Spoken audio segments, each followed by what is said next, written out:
Give me an entire rant about how bad the state of modern gaming is. You take a You take a What does that even mean? I don't know, dude. I just made it up. You just go, take a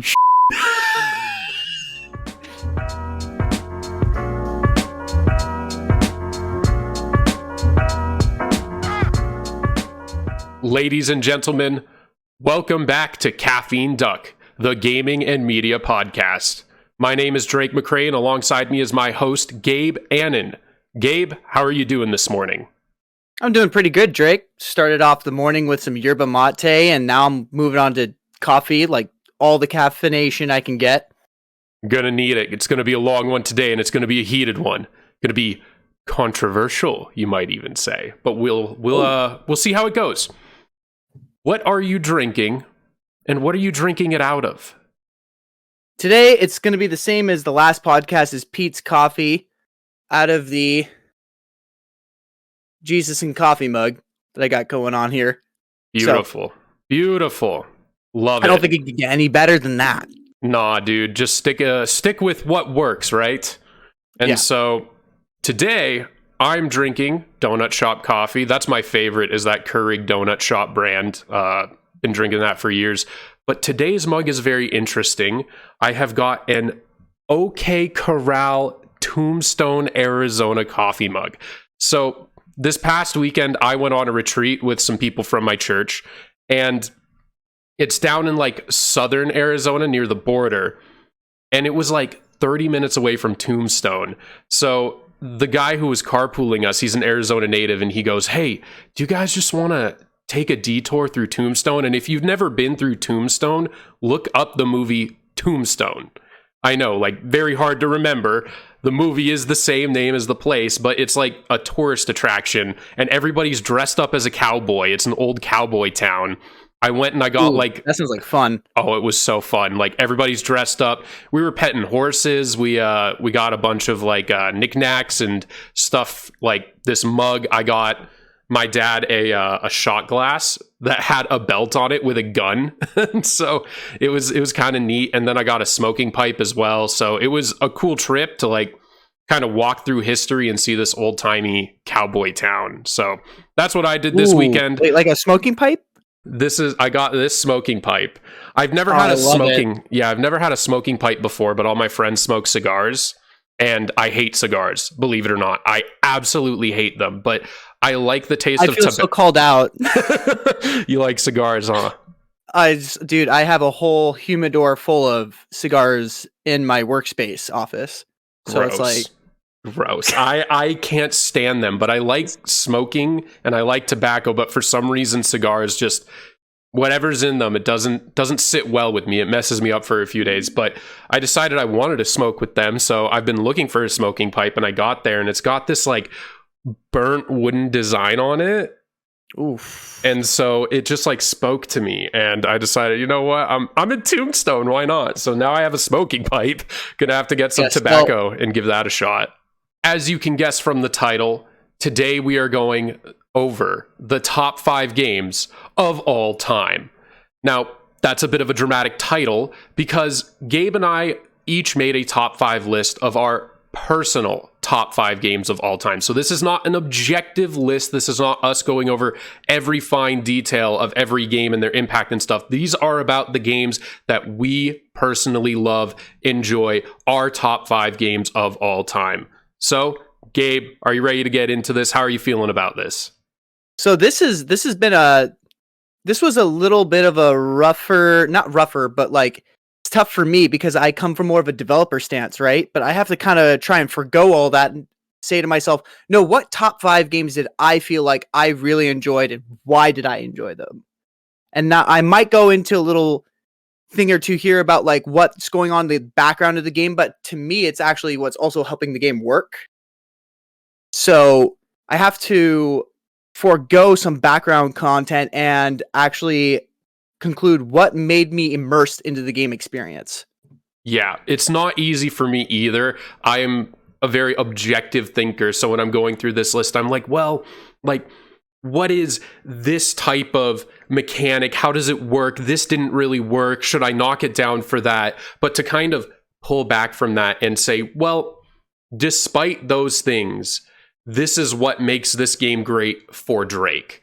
And that makes it much more difficult because I'm not very subjective with video games sometimes. I used to be when I was younger, so a lot of these games are actually from, before I really started being able to analyze games, which makes this a lot more fun because it's almost a defense in a way where it's like, this is my game, this is a top 5 game for me, and here's why. Yeah. So yeah, exactly. With that being said, it would be an honor if you would kick us off with your number 5 game of all time. So for my number 5 game, I actually used a Star Wars title. It's called Star Wars Republic Commando. So this is one of my GOAT games. This is one of the games I grew up with personally. What really got me into it is that the idea of not playing as a Jedi, the idea of not playing as the main focal point hero is what really attracted me to this game. In Republic Commando, you play as a commando unit that's like the SEAL team member of the Galactic Republic. And the game kicks off on Geonosis in a hot zone where you're seeing troops dying left and right, and the game does not hold back either, which is also what got me as a kid for a Star Wars title. This thing's got blood going on your visor with like screens that would clean it off. This thing's got combat mechanics that I wasn't expecting for a Star Wars game. How would you describe those combat mechanics? Like, what is a game that you would relate it to? So, Star Wars Republic Commando is the only game I've ever seen use squad-based mechanics. It really lives up to its tagline, the squad is your weapon. So, you play as the commander of the of Delta Squad, where you tell your guys where to go, what positions to take up, and it's also your job to keep these guys alive and in good health. You actually have to tell them when to heal up at points of the game. What happens if one of them dies? I've never played this game. So they don't die, they get incapacitated Left 4 Dead style. Okay. I don't know. What year did Left 4 Dead come out? Because I think they might have done that revived mechanic before they did.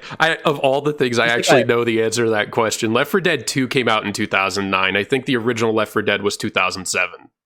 Oh my gosh, so they did do it back in 2004. So they had the defib unit that you could use to revive your squad. So for me, it was all about the squad-based mechanics. I've never seen another game do squad-based mechanics like this game did it. They will have these little hologram points all throughout the map that tells you, the commander, like what position you want a squad member to take up. So like there's a sniping position here. There's a trap you can lay out over here. You can either choose to slice through a door, which is hacking, or go in loud. And sometimes you might really want to think about what you're doing there because you don't know what's on the other side of that door. Kind of reminds me of our time playing Ready or Not, like the modern tactical squad shooter. Yeah. I think, no, actually, Ready or Not is the only game currently that I know of that actually has these kind of squad-based mechanics. If you play the single-player mode, you could tell your squad units what to do, what explosives, how to go and breach through the door. But before that, for me, that was Republic Commando. When did this come out? 2004? 2004. My gosh, this was ahead of its time. That game is way ahead of its time. Yeah, graphically it was ahead. Mechanically it was superior. The companion AIs were also really intelligent as well. They wouldn't get in your way. It didn't feel like a hassle to command them throughout the map. And the clones actually had their own personality. So originally when they were making this game, and I know what they were doing throughout the development of this game because they had these in-game commentaries built into the game. So they had these like videos of like background scenes and that, like how they did what. They had real SWAT guys teaching the animation teams like how to go through a door and breach through a door and how to do things proper. That's wild. So it's like that's actually a so Star Wars wild. Game. Yeah, it's insane that a Star Wars game was doing that. The story was like, admittingly, it's not the greatest, but the game is not about the story. It's you're the grunt. You go into deep enemy territory where it would be suicidal for other troops except your guys to do it, and you get the job done. Do you have like a synopsis of the story? Like, do you know it off the top of your head? Okay, if I'm remembering this right, because like the PC port is like bad, you actually have to do a lot of fixing up to touch it up. So I haven't touched it in years. The story is you are born on Camino. You train years with your squad. You serve alongside 3 other guys: Scorch, Sev, and Fixer. I'm so And impressed you remembered the names. I'm so impressed. yeah, same here. I can almost remember their numbers. It's actually easier for me to remember their names than it is to remember their numbers. Each of them having their own little character aspect to them, even though it doesn't represent in game, sadly. So like Scorch is the demolitions expert. Sev is like the master assassin. Like the guy knows how to kill people. That's like basically badass. Boss is just boss. Fixer is your hacker.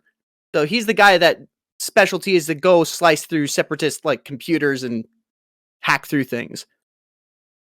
The game starts off on Geonosis in the Colosseum. So the Jedi were just pulled out of the Colosseum and you're going into it. Your job is to find and eliminate this Geonosian leader called Sunfact. And it's an assassination mission. So you go through the taverns, you go through these hallways, and there's a huge horror element to this game.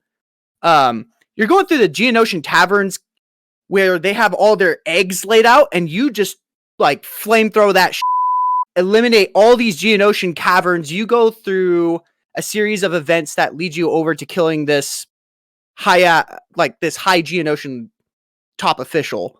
Is it like a boss fight when you kill him? Nope. Oh. Nope. You use a squad-based mechanic to take him out, which is you have to put Sev on a sniping position. So cool. That's actually as really he's cool. Taking off in a ship, yeah. So you have to use the game mechanics, even though it like wasn't that unique. But for the time, it was like, as a kid, I really didn't know what I was doing when I was playing video games. Like, what am I supposed to do? How do I stop this? But like, you know, as an adult, you actually understand the mechanics and just like send it through. You also go into like a giant, I forgot the name of those destroyers that the separatists use. It's like the ball in the center with the I know what arms you're talking that about. Wrap around it. Yeah, I don't remember what they're called either. No. I'm not as big of a Star Wars nerd as I used to be. Yeah. But your job. Can you just give me the story in like really brief synopsis instead of going through each individual level? It's not even individual like. So pretty much on Geonosis, you're like the highlight. You go behind enemy lines to eliminate top Geonosian leaders, and you take down a separatist ship. Just you and your 3 other guys. You infiltrate inside this separatist ship, and you take it out. Because of those events on Geonosis where you look like the hero, you go to investigate a Venator class. I want to say it was a Venator class Republic cruiser that went silent, and it's been I forgot the timeline events of how long it's been quiet. But you go in and you're separated from the squad, so the game like takes that squad-based mechanic and it takes it away from you, and now you're in a scary ship in the dark with Trandoshans popping out of the walls and trying to kill you. You take the ship back, and then the third class act is going to Kashyyyk before the events of Kashyyyk on episode 3, and you're supposed to save this high... What is it? You're supposed to save this high top-end official Wookiee called Toffel, who is featured in the movie, by the way, but like the Wookiees in this game are like huge and yoked, and they like take Trandoshans and droids and they'll like Loki Hulk style swing them around and pound them on the floor. It's so Wookiees, funny to watch. Dude, Wookiee's been hitting the gym for real. It's so entertaining to watch. But hang on, let me look at some of my notes. I am so impressed that you remember all of this just off the top of your head. That's incredibly impressive. Oh yeah, I was obsessed with how they made this game for a little bit. So, especially when I was a kid, that like this is where I learned some of the terms like concept artist and animation. It's like, what is this? Like, what actually goes into making a game? And I think that game, the reason why this is also on my top 5 is because it inspired me to go to game development. Mm-hmm. Which is probably one of the biggest reasons I really like this game, is because like it opened the gate of and it intrigued me. Mm-hmm. Anyway, that's my number 5. Drake, what's your number 5? All right. This one was the hardest one for me. Whenever we narrowed it down to top 5 games, my first 4 were just boom, boom, boom, boom, easy. I knew exactly what they were. But I sat on number 5 until, honestly, last night. And really? Yes, I was sitting on it. I was going between a couple games, but that's because there's one game I really wanted to put on my top 5, but I was like, man, that's going to get some people upset, and that's never an easy thing to do. Until I saw one of our shorts pop off a little bit and get some comments, and it was the one about my take on the Halo show and how I said that the Halo show had really good amounts of Halo lore in it. And some people didn't like that because they hate the show so much. And they kind of dunked on me, and I was like, you know what? Let your hate fuel you. Let's go to the dark side. Let's ignite these people with rage. And so I picked the most rage-inducing game that I love, and I put it in my top 5 games because my number 5 game of all time is Fortnite. Your face immediately says what so many people are thinking as soon as I say that, but hear me out. Hear me out. Hang on, I'm going to drink some more of my Jesus coffee here. You're going to need it, man. So, I love the Battle Royale style game mode. I always have since it first came out. I was obsessed with PUBG, then I was obsessed with Fortnite, then I was obsessed with Apex Legends. I love Battle Royale. It provides this intensity of competition and this sense that every life matters, that other games with, deathmatch modes, they don't provide that one life, one game, one chance. I've always been really intrigued by that, and I was always really into the original Japanese Battle Royale movie, and I thought conceptually, I always thought this is going to make a great video game someday, and I was right because after I originally saw it, it only took like 2 years until PUBG was a thing. And I appreciate that as I have evolved as a gamer, and I've gotten better at shooters, and I've gotten a little more strategic, my style of play in the game has changed, even though the mechanics have not. So originally, I was not great at shooters. I was really bad, right? But I could still compete in Fortnite because I would take a sniper rifle, or I would take like a shotgun and hide in a house, right? Or I'd snipe from a distance. And I was able to do this kind of hide and seek style of gameplay. And then as I got a little bit better, I kind of got tricky, right? I started hiding in bushes or finding ways to get into trees. And instead of just hiding until the last 10, I would try to sneak up on people, but I was still kind of timid. And then now I'm pretty darn good at shooters. I will just roll in, I hear a gunshot, I go to gunshot, I get 10 kills a game. But all of those play styles were able to net me wins in the game mode because it's designed to survive and eliminate, and you can balance those two things. And that's why Battle Royale has always appealed to me. Now, we kind of get into, well, then why Fortnite over other Battle Royales?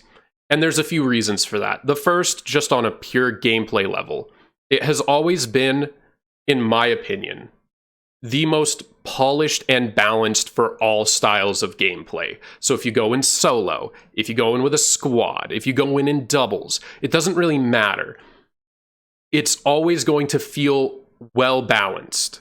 The guns are always going to feel good. The strategies are always going to be consistent, even when the map shifts or the gun shift. You're always going to be able to maintain your style of play and your squad style of play. So it's always been really well balanced. I've never felt like if I didn't play for a year, I couldn't hop back into the game and immediately compete, right? Even if things have dramatically changed. It only takes a few games for me to get back into it.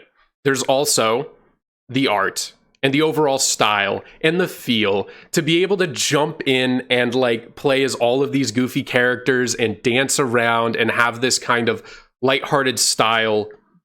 It brings me a lot of joy, right? I'm not a super duper serious gamer like some people are. Especially with these battle royales, I'm not like hyper competitive. I really enjoy just being able to hop in, goof around a little bit, dress a little funny, dance around, interact with people. So it's always been, I think, more welcoming. It's always felt a little more fun than the other ones for me. And I'd have to say Apex is my number 2. I loved Apex, but it was always so serious. And people would get really upset if I sucked at Apex. Like, get really upset. No one cares if I suck at Fortnite. Half my teammates are 14, and the other half just don't care, right? Because they know what Fortnite is. It's fun. It's fun in a way the others aren't, and I can keep playing it over time and not feel like I'm kind of like missing out or losing touch. And then the other thing that I've always been impressed by, and this is maybe a little more of an objective notion instead of a subjective one, but I'm impressed by it. And I think this might be a hot take, but outside of maybe Pac-Man or Mario, I would have to say that Fortnite is the most culturally relevant game of all time. Like, its ability to stay mainstream with significant cultural relevance across every variation of individual is profoundly inspiring and like really interesting. You have I think the fact that the game doesn't take itself too seriously and that it is in and of itself almost a meme. That's that's its appeal. It's to its advantage, absolutely. Yeah. Like, you can go into a game and you'll have people, you have one guy who's Master Chief, then you have somebody who's John Cena going up against Snoop Dogg and a clone trooper and Luke Skywalker. Like it appeals to everybody with its characters and its partnerships. It's absolutely absurd. Like, I play as a banana split. Like a banana with ice cream on its head. And I love that. It's so stupid. It's brilliantly stupid. And I'll drop into a game and immediately duke it out with Darth Vader using Goku blasts. Like, it's so entertaining, man. You don't get that anywhere else. You're not getting that anywhere else. And that's because it has decided to be a mainstream appeal and do all of these partnerships. So its ability to expand and be culturally relevant and entertaining all at the same time, it's just blows me away. It blows me away. I have played so much Fortnite and it brings me back to it. And for all the people who say, oh, he plays a game for 14-year-olds, I will have you know that I have a group of people I play with. One of them is my age. He's 27. 2 of them are in their 50s.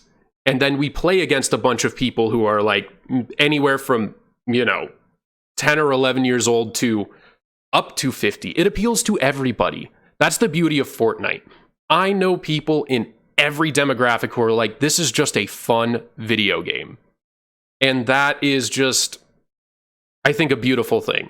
That if I want somebody to be introduced to video games, I can be like, hey, do you like this personality, this individual, this IP? Let's hop on Fortnite together. And they can have a generally good time. And you don't really get that a lot with video games anymore. There's always a gatekeeper. There's no gatekeeper to Fortnite. Anyone can play Fortnite. And that's a really beautiful thing. So with all of those reasons together, Fortnite is my number 5 game of all time. So, all right.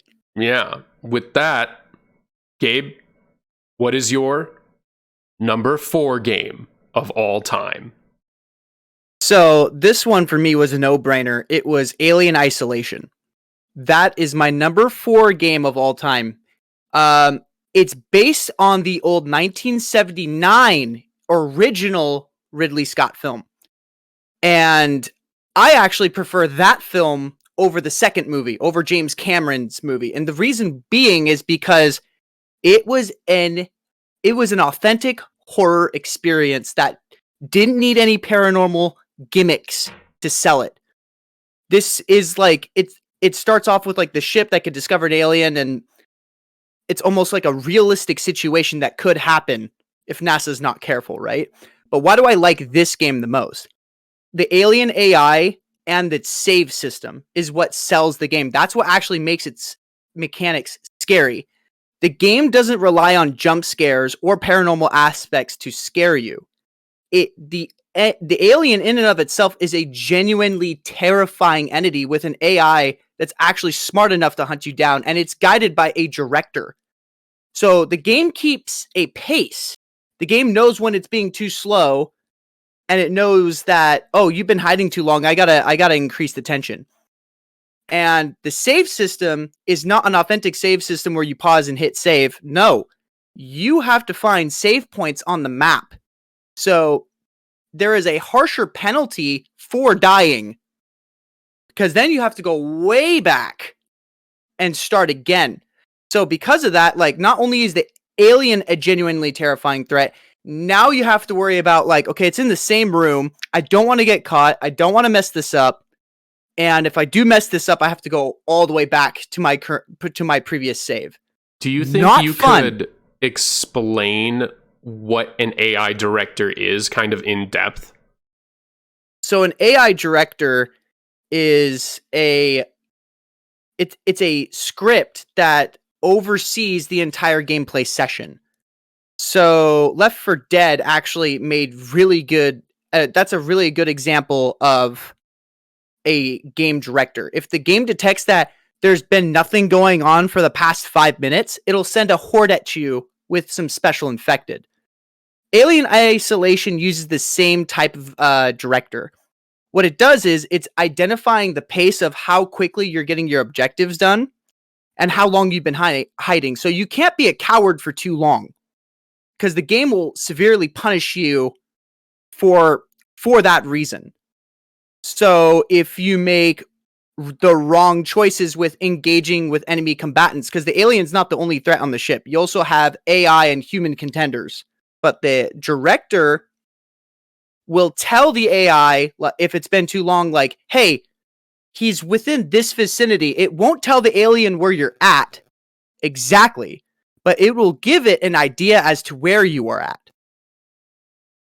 which really increases the engagement, because any moment I can get caught by this 6-foot terrifying space creature that can maul me and send me back to a previous save, which is what I don't want. So the game sounds like it's like mechanically pure stealth. Would that be a correct statement?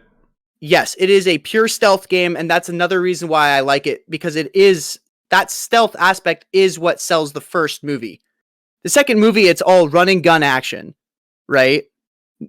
And the first movie is entirely stealthy. You do not want to engage the alien. You cannot kill it. That's the one rule of the game. You can't kill the alien. How do you compensate for that? It seems like every game in the Alien IP has either been an Alien versus Predator type of game, where you can play as the alien, play as the Predator, or as a Marine. And then there are games that are just exclusively playing as Marines. But the aliens, although they maybe feel like something akin to the Covenant in Halo, like a threat, they'll kill you, they are the enemy, but it's always felt like it's you, your gun versus the alien, you know? Yeah, like, they are on par with you and your gun. Yeah, no, in Isolation, that's not the case. The alien is a genuine monster that you're not allowed to take out. You can do things to get it away from you, which I should actually talk about its resource-based crafting system, right? So in the game, you use a series of tools to either distract the alien. You also have guns to kill people, but the heavy aspect to it is the alien learns the tools that you're building and using throughout the game. So if you make a sound device, to toss it and keep the alien distracted, it'll learn, hey, this sound device is a distraction. So this increases the level of tension of, like, do I really want to use this tool now? That's so cool. I love that. May not be a good idea. That's right? awesome. And that's so awesome. So it has these distraction tools, flares, sound grenades. You also have like concussion grenades that you could use against the humans. You also have deterrents for the alien, like the flamethrower. I've seen speedrunners because the alien hesitates whenever you whip out the flamethrower. So I've seen speedrunners like walk backwards with the flamethrower to get to the objective with the alien right in front of them, Because now they have the alien, they know where it's at. Which, that was like, oh my gosh, I never would have thought of that on my own, right? So the things you could learn from these speedrunners is insane. But yeah, the fact that the enemy AI learns what you are doing throughout the entirety of the game, because the human enemies and the AIs, those are kind of consistent throughout the game, but they die off. The alien doesn't, so it is learning as you're playing. Fascinating. Which makes sense.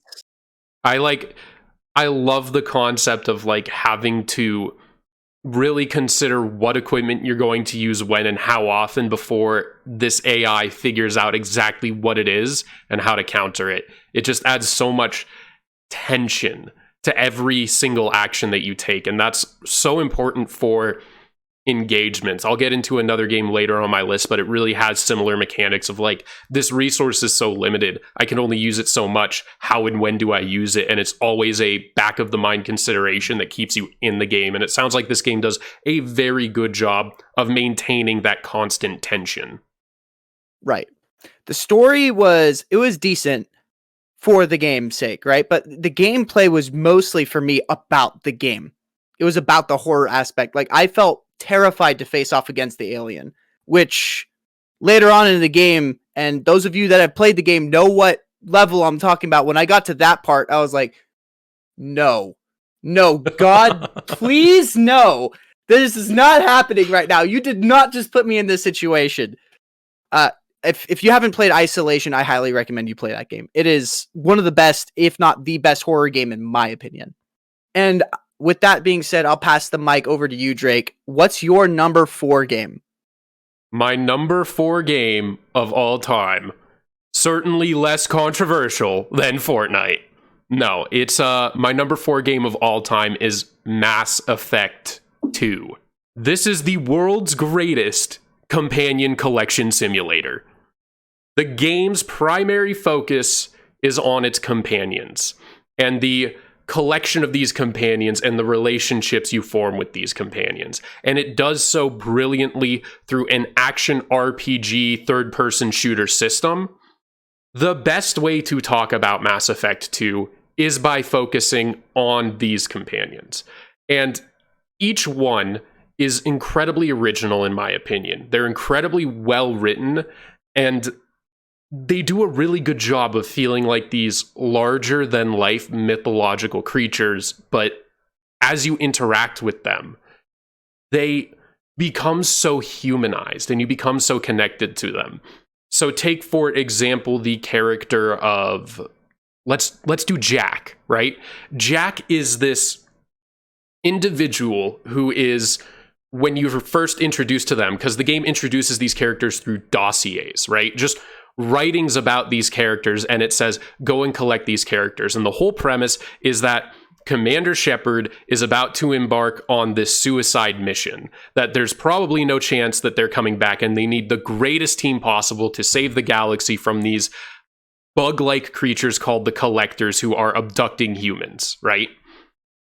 So you're working with a really shady organization called Cerberus, and this creates a lot of tension because nobody trusts Cerberus, but you're working with them because their goal is actually good.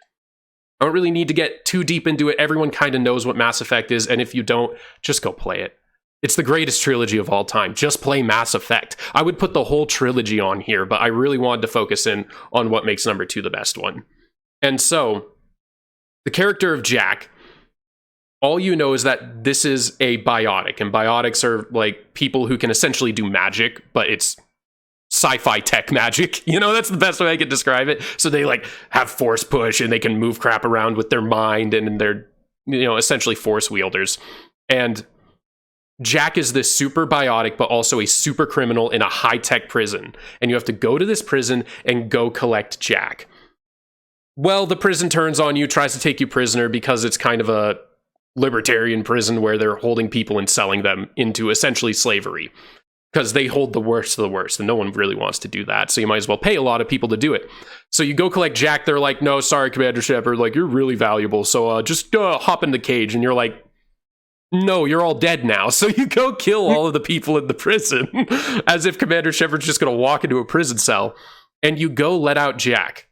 And it's this really cool scene of this character is like rising up from cryostasis, and like they're total lockdown. It's opening up and they're like in these chains and stuff. And it's this like 100-pound skinny female who's been buzz cut and is covered in tattoos. You're just like what is this? This is the great big like super criminal.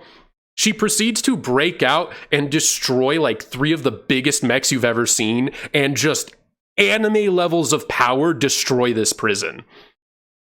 But then you recruit her, but you realize she's timid because she doesn't trust Cerberus, right? She sees you're with Cerberus, doesn't trust Cerberus. And then you convince her to come on board because you pretty much say, hey, it's either get on board that ship or blow up with the prison, pick your poison. She's like, okay, fine. But as you form a relationship with this character and you continue to talk to her, you figure out that you are working for a company that kidnapped her as a kid, experimented on her, turned her into this like weapon of a human being, and then she broke out and became a pirate and a criminal because she was so traumatized. It shows off this anime level of power individual with this like crazy aesthetic, and you're like, wow, this is a larger than life character, and then deeply humanizes them. And it does this with every character in the game. And it has, I believe it's 10 companions, maybe 12 with the DLC characters. But fascinating. It's so well done. Each of these characters are so well done. And you earn their loyalty, you learn about them, and depending on decisions you make throughout the game and how you communicate with them, you can earn their loyalty and you can lose their loyalty. And it all culminates in the final mission of the game. And this mission, it's not the characters, it's all of this with the characters leading into the final mission that makes it one of the greatest games of all time. The final mission is the suicide mission. And you take in this mission all of your companions and you go to the collector base that's at the center of the Milky Way galaxy. And depending upon decisions you made throughout the game to earn loyalty and upgrade your ship, any of these characters can die. You can have all of your companions survive, all 12 of them. Or they could all die. And so could Commander Shepard. Depending on decisions you made throughout the game, your relationships with these characters you've made throughout the game, and then the decisions you make as the leader of the squad during the mission. And I'll never forget that my favorite character was Legion, and I got him killed during the mission. And it was one of the most impactful moments of gaming in my life, because I never anticipated a game that was willing to do that level of consequence for decision making. To be that open-ended in consequence based upon how you play the game and the decisions you've made. It was impactful, it was brilliant, and although it doesn't play the impact in the third game that you wish it did, it still dramatically differentiates and individualizes your narrative throughout the Mass Effect trilogy. And I don't know another game that has done consequences that well, that has done character building and then consequence in relationship to those characters like that game. It was risky, bold, and probably my favorite level from any game I have ever played ever. Like, bar none. There's nothing like the Mass Effect 2 final mission. So if you haven't played it, I did spoil quite a bit about how that last mission goes, but that's fine. You really should play it. And if you play on PC, there is a mod called I can't remember what it's called. I think it's just, look up the Suicide Mission mod, and you'll know it by just reading it, but you can make it so that everything, all the mechanics and everything are changed from how the mission plays out. It becomes much more chance-based with other areas of the way you play impacting the game. I recommend it. It's a great way to replay the trilogy. Overall, Mass Effect 2, with its story, with its final mission, there's no way I couldn't put it in my top 5 games. It still is how I view RPGs today. It's like the comparison of consequence-driven story choices. That is the bar. That is the ceiling. Interesting. Yeah. Yeah, I haven't played through the Mass Effect series, and everybody's telling me I have to go through it. So I'm gonna put aside some time to give it a shot. You have to. You have to. If you are a sci-fi fan, there's no reason you shouldn't play Mass Effect. It is the peak in terms of a science fiction RPG, in my opinion. And nothing has really come close since. I can't think of anything even in the ballpark. So that's my number 4 game of all time. It is Mass Effect 2. It is because of the characters and the final mission. And with that, we throw it back to Gabe. What is your number 3 game of all time? This one was really easy for me. It's Left 4 Dead 2. Left 4 Dead 2 is one of the GOAT games. Out of all the games on this list, actually, this one game is what I have the most hours logged on. Wow. So my most hours logged is my number 3 game, believe it or not. Why I like, or actually not even like, I'm in love with Left 4 Dead, first and foremost. It's the most fun horde zombie shooter ever made, period. Second to none. You can throw at me Dying Light, Dead Island. Left 4 Dead is an entirely different zombie experience. It's over the top zombie killing, but most importantly, it's zombie killing with your friends. The whole game centers around playing with your friends, and for a horror game, you're going to actually share a lot more laughs and a good time with your friends going through the campaign and going through the game vanilla than any other zombie game or any other horde shooter that I've ever played, right? It doesn't take itself too seriously. And that's something Valve did really right when they were developing this game. It's like, it's another zombie shooter, but like, let's just like make the characters funny in a way and make it kind of like this Team Fortress. Like, don't take itself too seriously. Just have fun with it. It's the bar. It's the bar for co-op, dude. No questions asked. It is. And the highlight of its gameplay for me is like not just the horde infected, which is like, no, that's your typical common infected with crazy dismemberment that I haven't seen in another game. Like Back 4 Blood, I was just like watching Back 4 Blood versus Left 4 Dead 2 gameplay. Left 4 Dead 2 had way better AI and dismemberment than this current Back 4 Blood game. And which is like, it's an old, like Left 4 Dead 2 is an older game, but the thing is like, that's how like advanced Valve's like thinking for the experience is for fun, not for taking itself too seriously, which I feel like a lot of games do nowadays. They take themselves too seriously and they put aside the fun for later. Whereas Valve games kind of put the fun in the game first and then do everything else. The game that makes me think of Left 4 Dead most recently is Lethal Company, because it has that aspect of not taking itself too seriously, and from that point, the fun, the community, the co-op, and like the humor, building a serious type of game on top of those aspects. And Left 4 Dead was the peak of this mixture of lighthearted fun with very serious, like, holy crap, I'm about to get killed by 100 zombies type of feeling. Yep.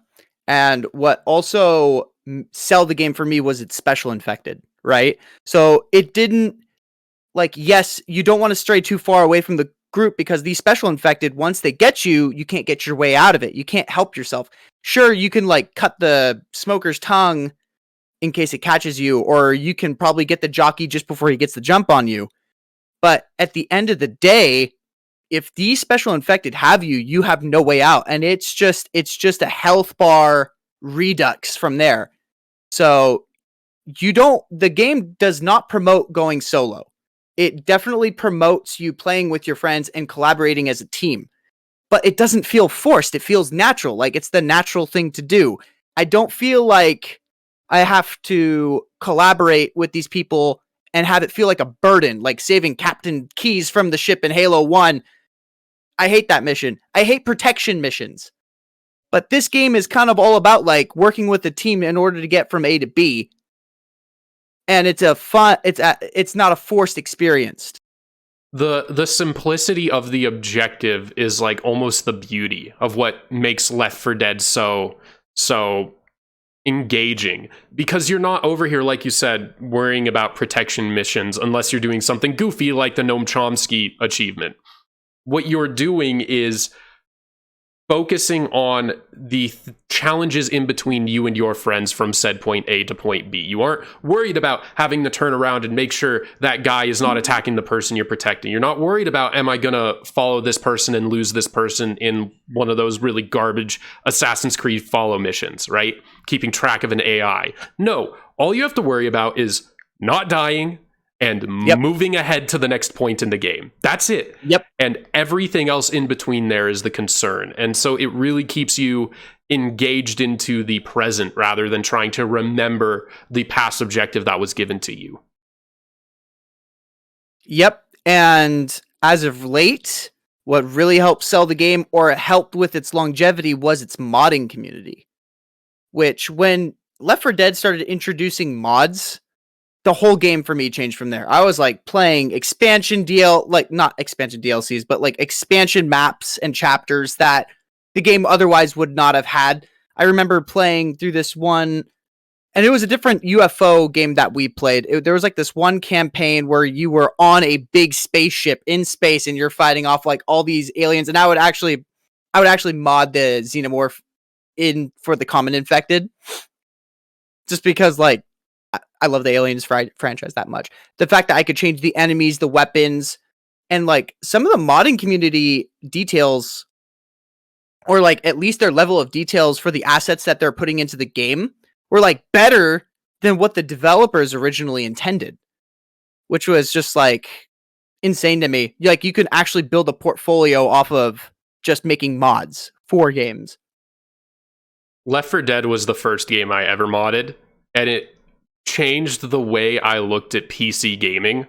Like, I had seen YouTube videos of mods, but once you actually do it and you realize I can customize this game in a way that makes it so personalized to me and try out so many different ways to play this game, it becomes an eternal game. It's like a constantly updating game where you can choose the updates. And it's the one game where the Steam Workshop seems to be really well working because it's Valve, obviously.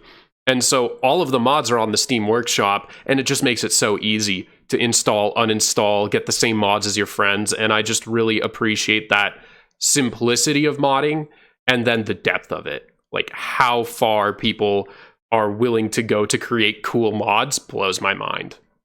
It's a serious contender. I didn't think that people would put the level of detail into mods like the ones that we just played the other week, where they had that little anime. What is that mod called? It's like the mech girl with the gun wrist, and it like the reload animation did like flip her to the front of the screen, and she like just like reloads the gun, and it puts her back into that over the shoulder perspective. And I'm like, who the heck made that? How much went into just making that little animation go through? That's insane. That's insane. So cool. It was like, as soon as I picked it up, I was like, this is so absurd. And then I reloaded. I was like, this might be the greatest mod of all time. This is awesome. Yeah, like, for all I care, it's a freaking game that's a mech warrior fighting zombie hordes. Like, that's what the game is to me now. Like, that one little mod changes up the whole feeling of the game. And then there's also the AI director for Left 4 Dead, which was the ingeniousness of it. Like, yes, there were scripted portions throughout the Left 4 Dead franchise, but the majority of the time playing the game, there is a director that keeps the pace of its gameplay. So, like Alien Isolation, if it detects that there's nothing going on for the last 5 minutes, I'm going to throw a horde at you and some zombies, it's going to do so. Which keeps every playthrough interesting and unique, right? Which also kind of adds to that eternal like gameplay that you were mentioning earlier. It's second to none. There's no other game experience that I've played personally that feels like that. Usually on like games like Dead Island, you clear a room of zombies. That's it. Like the whole building's empty. You don't have to worry about it. Left 4 Dead 2, that's not the case. You are worrying about zombies all the freaking time. And it doesn't stop until the end. Left 4 Dead 2's gameplay is second to none. It is its own. It's the best at being a horde shooter. It's the best at being a zombie game, and it's the best at being over the top and not taking itself too seriously. And it's the best time you could have with your friends for a first person shooter. But with that being said, Drake, what's your number 3 game? I might have an argument against the best co-op first-person shooter experience you can have with friends, because my number 3 game of all time is Halo 3. I should have saw that one coming. I don't have a single Halo game on my list, and like you had to hit me with Halo 3, dude. I have to. There is no world that exists where Halo 3 is not somewhere in my top 3 games of all time. Not even top 5. It has to be top 3. I think this plays a big role in it. There's a lot of nostalgia. This was my first ever Xbox Live game. I remember getting the Xbox 360. I think I was like 10 years old, and it came with this, I think, 48 or 72 hour free trial of Xbox Live. Asked my dad, can I set this up and give this a try? And he goes, yeah, sure. I do it. I log into my first matchmaking ever. And this is the first time it's like 4v4. I've got a team of guys. We're playing Capture the Flag. And my 10-year-old brain was just annihilated. I was like, these are real people. I'm not playing against like AIs in the Covenant. Like, I don't know what they're going to do. I don't know where they're going to go. And it was just absolute, like, mind-blowing to my young brain. I adored every second of it. So there's this incredible nostalgia factor to Halo 3. As a first-person shooter, mechanically one of the best games of all time. Every gun is well balanced. It all feels really good. It doesn't have any of the super fast-paced intensity of games like Doom or Call of Duty. It was smooth, well-paced, and it required significant skill in where you were going to be, what guns you were going to use. That's how you had to strategize. You couldn't just sprint in there and be the best shooter. You had to really think about how you were going to interact with other players in the multiplayer and how you were going to take on certain portions of the campaign with what you were equipped with, what your environment looked like, and who was alongside you and how they were going to do it, right? So just mechanically, one of the best feeling first-person shooters I've ever played. It took everything that was good about Halo 2, in my opinion, and pretty much cranked it up to 11 for a next-gen game from the Xbox to the Xbox 360. I could resonate with you on Halo being your first Xbox Live experience. Reach was mine. So I joined the club a little bit too late. I was like in junior high, we never actually had a wireless modem. And when we got one, I finally learned how to set up Xbox Live. It's like, okay, I want to see what this is all about. And I remember my first match was SWAT. And I was thinking to myself, like, dude, is everybody a hacker? Like, how is everyone getting headshots? Like, that was my initial thought. Like, this is not possible. But then, like, you keep playing and playing over and over again. It's like, oh my gosh, like, you really have to think how you're playing with other people. Because I'm not playing with my little brother or my cousins anymore, which I know how they play. I'm playing with random people I've never met. And Reach was that experience for me. Oh, I loved its Forge mode and its Forge maps especially. Yeah. But Reach had that experience of peak Halo, in my opinion. SWAT was the mode that really kicked my ass. And that was when I really learned how to do gaming in an online environment. Yeah, and I'll go off of what you said about Forge. Halo 3 is the one that introduced Forge mode, right? This created that endless creativity loop that we were kind of talking about with Left 4 Dead. I mean it whenever I said Halo 3 was the game I played every day for like 4 years. I played it for like 4 years. I would play other games, but I had to make sure I got my games of Halo 3 in every day, you know? Even whenever I had these super long RPGs, 30 minutes of Halo, can't say no to that. And so with the Forge mode, I spent so much time making maps and making game modes and then playing in these custom games. Like, I would have friends who have friends who have friends, and we'd all be on Xbox Live and we'd get a 16-person lobby and play in these wild game modes, right? You'd have Infected. That's where Infected first became a thing, was the custom games. And a 16-person Infected game on a custom map was some of the most fun I have ever had playing video games. Like, you talk about playing with friends on co-op. That was it. My favorite game mode was there was this stupid one where you got a gravity hammer, and they used all of these, I guess, grav lifts and turned it into a trash compactor. So there was one guy with a gravity hammer who was the infected, and he would hit stuff like a warthog down into this hole, and it was just one narrow hallway that you had to dodge all of these incoming debris from. And it'd be you and 16 guys, and you're just trying to be the last man standing, and it was so stupid and so fun. I remember that. I remember that. Oh my...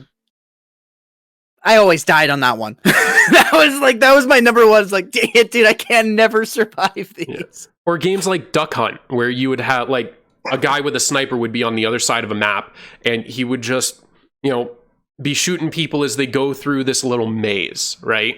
And the level of creativity people would come up with was astounding, and it was really cool. You could play mini golf in Halo 3, dude. Like, that's crazy that you could make mini golf in Halo. And that was the first time this creativity and this Xbox Live gaming with friends that weren't there or gaming with strangers, it all came together. And then the Halo 3 campaign offered so much in terms of both an epic story, right? It had these moments of, all of these epic moments that were larger than life. Battling scarabs, fighting the flood on Earth, using snipers and tanks on the Ark, these large-scale epic battles, and then that final Warthog drive on the last mission. Like, so many memorable epic moments. Pair that up with a bevy of Easter eggs and, the skull system, right? Going around collecting skulls.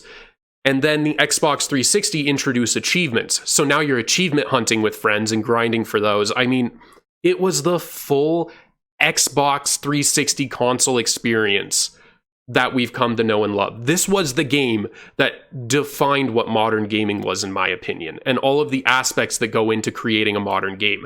This introduced so much, and to have it be my first in regards to a serious game, like a game I would play for years because it had this ongoing product, this continuously evolving product. There was nothing like it.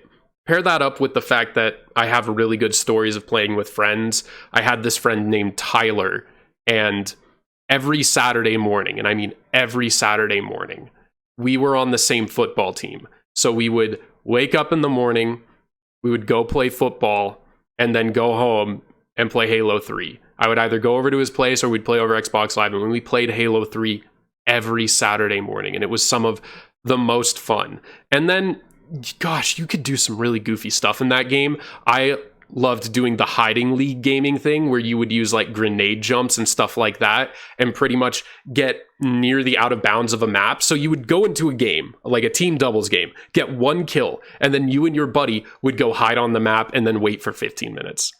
And nobody knew about the secret hiding spots, so you'd just sit there and you'd wait and you'd like turn on the mic and you'd hear them and they'd just be so angry. You'd get back to the lobby and they would just cuss you out. It was pure Xbox, dude. It was pure Xbox Live. You were one of those. Oh, yeah, dude. You're like one of those big trolls on the multiplayer mode. Just like, where is this guy? I was a super troll, and I loved it. I love being a troll in games. So, between this epic story and these incredibly, epic campaign missions where you could play with up to 4 friends, and that those campaigns between the scoring and the skulls offered incredible replayability, along with achievements.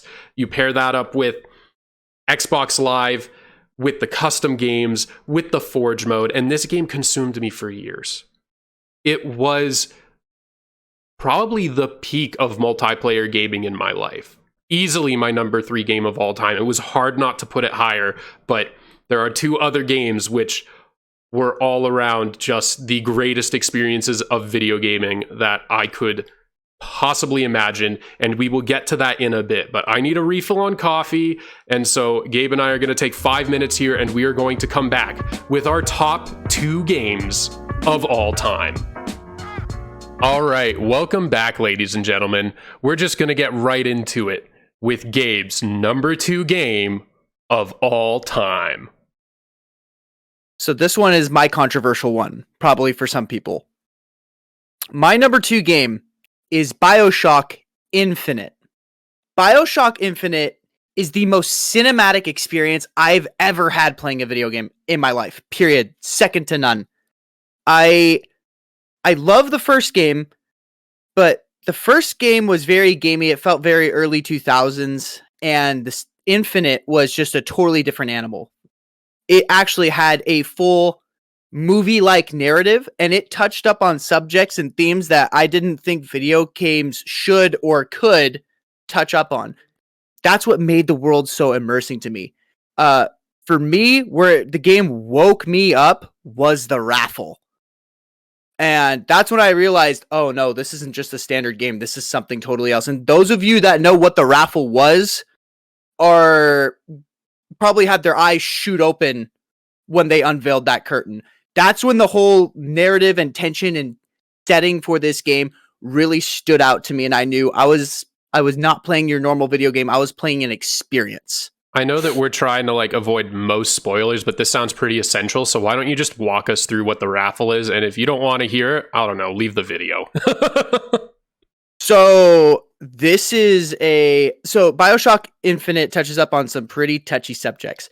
It takes place in like the 1800s. So we had things going on in the 1800s that a lot of people are not comfortable. What happened? I believe the setting is like 1904. I want to be clear on that. Is it 1904? Yeah, it's like early 1900s.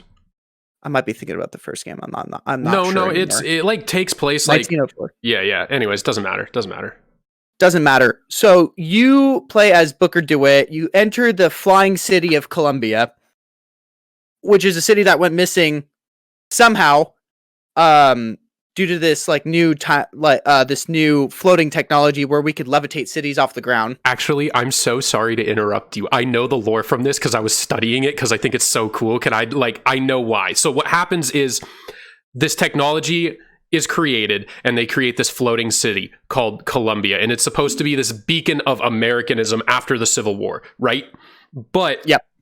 During the Boxer Rebellion in China, this floating city essentially goes to the Boxer Rebellion, and this is kind of the diverging point in history, is Colombia essentially kills a bunch of Chinese citizens, like just slaughters them. And the US government goes, hey, that wasn't cool, come home. And Colombia is like, no, we're the real America. So they secede and fly off into the clouds. It's like actually wild. Yep.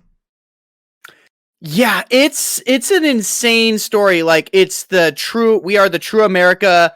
We are the gateway to heaven, which is like they have their own religious system with this like false prophet. It's almost like a take on, well, I actually won't go there, but it semi mocks Christianity in a way. Which is funny to say because I am Christian, right? So, but like I love this game. And because it's like it just takes things to like an absolute extreme, which is not realistic, but it's funny to entertain the thought. I'm gonna go back to the raffle. So the raffle, you come up to Booker DeWitt picks the number 77 baseball, and you're wondering like, oh, why is this a baseball? And you win the raffle, and they unveil the curtain, and it's this mixed race couple. And you choose whether you want to throw the ball at them or the guy hosting the event. And it's like, what game am I playing right now? You did not just give me this choice. You did not just give me this choice to make. And that's where like things woke up. Now, obviously, I decided to throw it at the dude hosting the event because it's like, this is messed up. Like, dude. But that's when like everything starts to go awry, and Booker DeWitt is like wanted from that point onward because they find this mark on his hand that says AD, and they like somehow thought he was like this false shepherd. That's what the term it was. But anyway, yeah, that's where the game really got me to the point of engagement. I feel like I would be so tempted to throw the ball at the couple. Forgive me for saying that, but it's because I would be so curious to see how far the game would go, right? Like, are you really willing to let me do this? I would be so tempted to see how far they're willing to go. You get the same result if you do either one of them. I figured. Yeah. I was like, there's no way. There's no way. I'm like wondering, like, dude, this game could not be made today. It can't.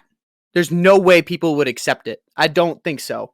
Well, I think people, I think they'd have to do it maybe a little more subtly, but the whole theme of American exceptionalism gone awry is, I feel like people are attracted to that. And I feel like that's a lot of what the game tries to get across, is it's like, this is what happens when America goes too far. And they make like a whole religion that is a mixture of Protestant evangelicalism and American exceptionalism, which is my favorite part of the game, because I think religions are just generally pretty fascinating. With this Mormon type prophet. Yep. It like to me, like the Zachary Comstock, like the way that they present, like it was taking a jab at Mormonism. I was like, this is insane. This is because it almost covers the same themes, but not really. For me, what really soaked me into the BioShock experience was its art.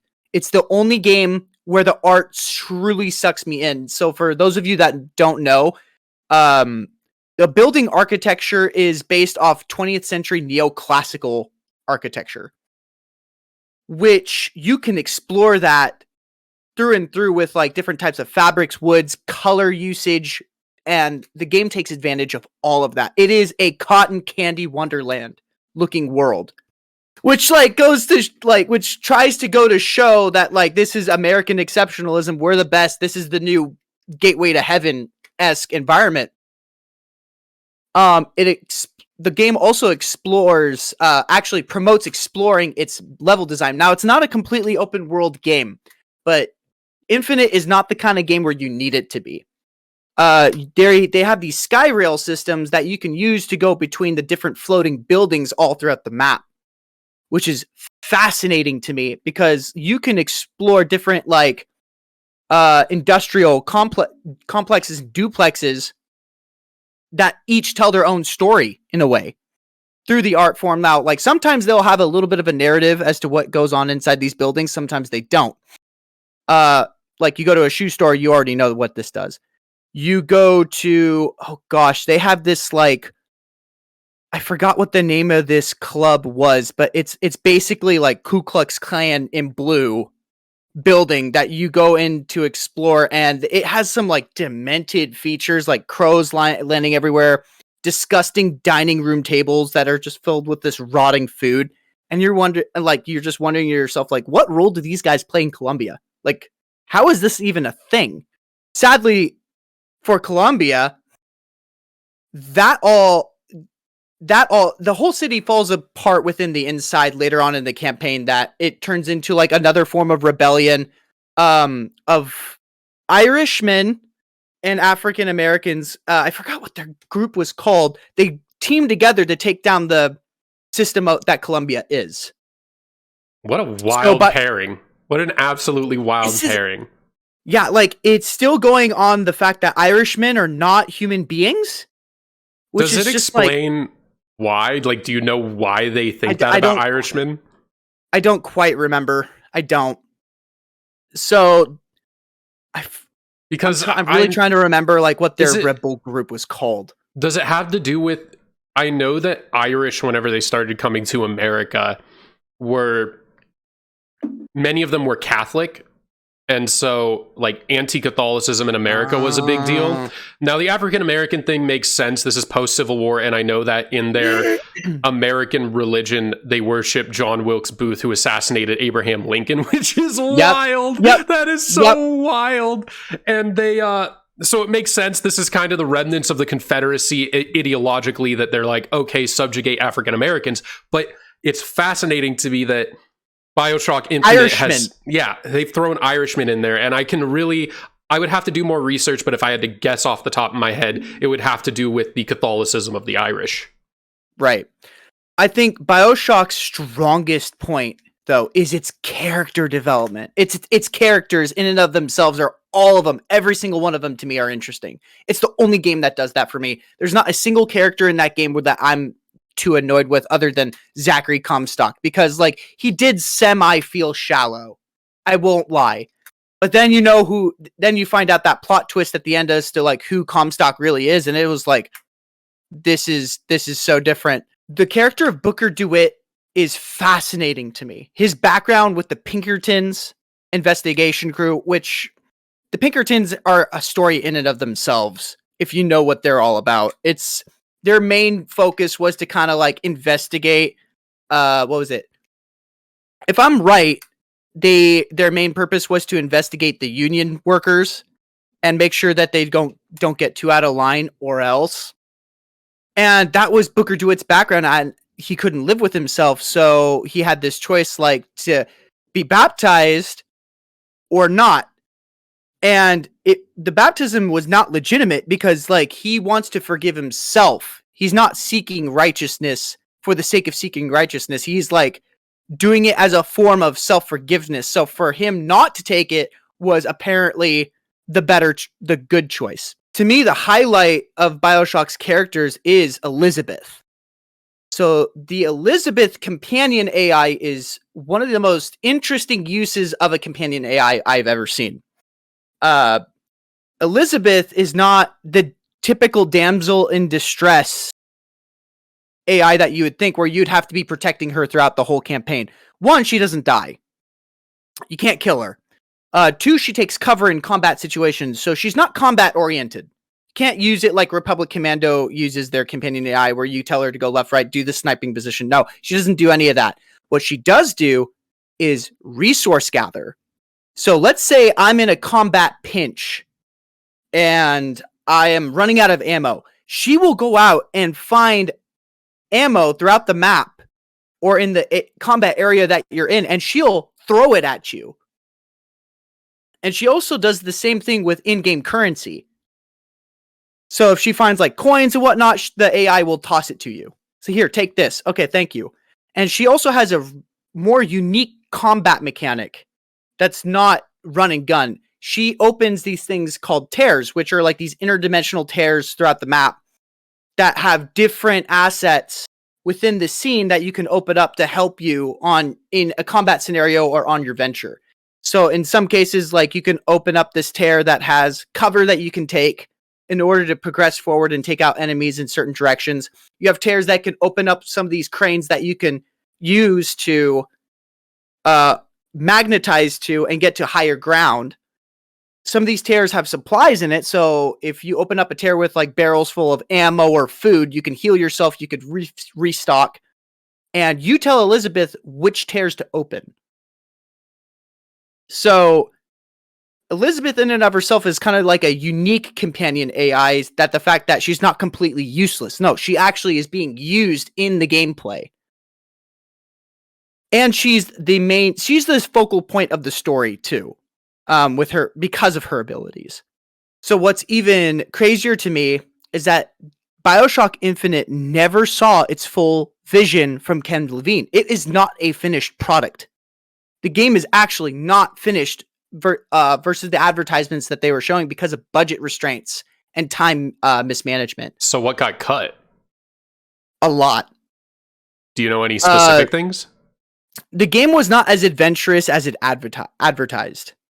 Like, there wasn't that many buildings that were open to the player. There wasn't that many environments that you could explore. It felt more like a straight-through campaign. And there were mechanics that felt like they were missing, like, they had fires in front of buildings. It's like, man, I wish I could explore that building. And you could use your water ability on that fire. It wouldn't put it out.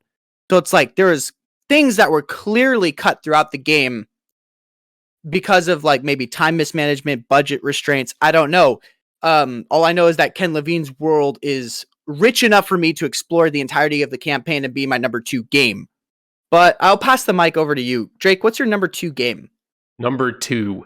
It's quite funny because my number 3 game had number 3 in the title, and my number 2 game has number 2 in its title. My number 2 game of all time is Resident Evil 2 Remake. So not the original, but the next-gen remake. I was not a horror video game fan. I've always kind of been a horror movie fan. My first R-rated horror movie was, I think it was The Crow is what it's called. It's a weird movie. Not a fan of it, but it's what got me into the horror genre. But I was always a little too scared of horror games because of how immersive they were. Resident Evil 2 Remake is the game that got me over that hump. Not because it wasn't scary, But because it was so engaging, it was so good that I couldn't stop playing it. I would go in, and it was so scary that I would take these 30-minute intervals of playing. And then I would find a save point because I'd get so freaked out, and I'd have to go away for a while. And I played it in a dark room with like soundproof headphones on because I was like, I want the experience, man. And then I would come back and I would play it for 30 more minutes till I got too scared and put it down. It took me probably 4 or 5 hours of gameplay before I was able to actually just sit through the session. That's how freaky it was to me. That's how well designed it was for me. I guess I could give some backstory as to why I even picked it up since I wasn't a horror fan. We have a good friend named Mikey, who is the single biggest Resident Evil fan of all time. And he told me that I needed to get into the Resident Evil games before they made Resident Evil 5 Remake, because that's a co-op game. And I said, I don't really play horror games. He's like, you've never played Resident Evil? And he pretty much begged me until it went on sale and I had to buy it. He like tore me a new one. He's like, you were going to play that game. You're going to sit down. You're going to get through it. And that was part of my early motivation when I was freaked out, is I was like, gotta do it for Mikey. And boy, am I glad he did, because it gave me one of the best gaming experiences of my life. So really, it's beyond me how good this game is. You start off picking one of two protagonists, Leon Kennedy, and I cannot remember the other girl's name, but she's like dressed in red. She kind of looks like Zoe from Left 4 Dead is who she reminded me of. It all takes place in a police station. Most of it takes place in the police station, not all of it, but most of it. It's taking place as this zombie apocalypse breaks out in Raccoon City. So you have to get to the police station, you pick one of these two characters, they end up getting split up. The police station is designed in an incredibly brilliant way where there's this main hub, and from the main hub, you can kind of choose how you go about exploring the area. And then there are puzzles, but they aren't explicit puzzles. There's kind of these subtle puzzles and different clues that you have to pick up, solve, and figure out to unlock different areas of the police station to progress the narrative. So there's this open feeling where there's this ongoing mystery in the sense of I need to find things and unlock things and solve puzzles. All the while you are trying not to die from these zombies that are throughout the police station. And for whatever reason, it was just so remarkably engaging. It's almost difficult to put into words how engrossed I was in this world, in this adventure. And the zombies are not easy to kill, and that adds a lot to it, right? You were talking about... So, can I stop you right there? I haven't played a single Resident Evil game myself. Is this game more horror-centric or action-packed? Horror. Resident Evil 4 is where the series takes a deep dive into action. This is a horror survival game. You don't have a lot of ammos. It's not like this game is sprawling with zombies. When you see a zombie, it's a scary feeling. When you see two of them, it's very scary. If you don't get your headshots in, if you aren't accurate with your gun, you are going to run out of ammo. And you are going to have to run or avoid in these narrow hallways. And this is what I mean by, like, the map is really well designed, where there's these narrow hallways with a mixture of open-ended areas. So you'll run through these hallways to try to get to an open area so you can run around the guy, so you can go back through that hallway without running into a zombie. Or you'll just run back to the main hub and you'll go somewhere else to go find some ammo because you're like, there's no shot I'm doing this if I don't have 6 bullets. But it's got a perfect balance of scarcity for supplies with this puzzle solving, so you have to get to certain areas. But if you run out of supplies, there's enough other open areas that you can continue to kind of have your own experience and explore. And it's just brilliantly designed. It is so brilliantly designed. That's the only way I can formulate words to describe its structure of gameplay. So you pair that up with the fact that eventually through the game, they add a character called Mr. X, and this is where, for me, it really started to shine. He is this monstrosity hulk of an enemy, and all his AI does is follow you around. And it will kill you. You can't run into him, you can't kill him.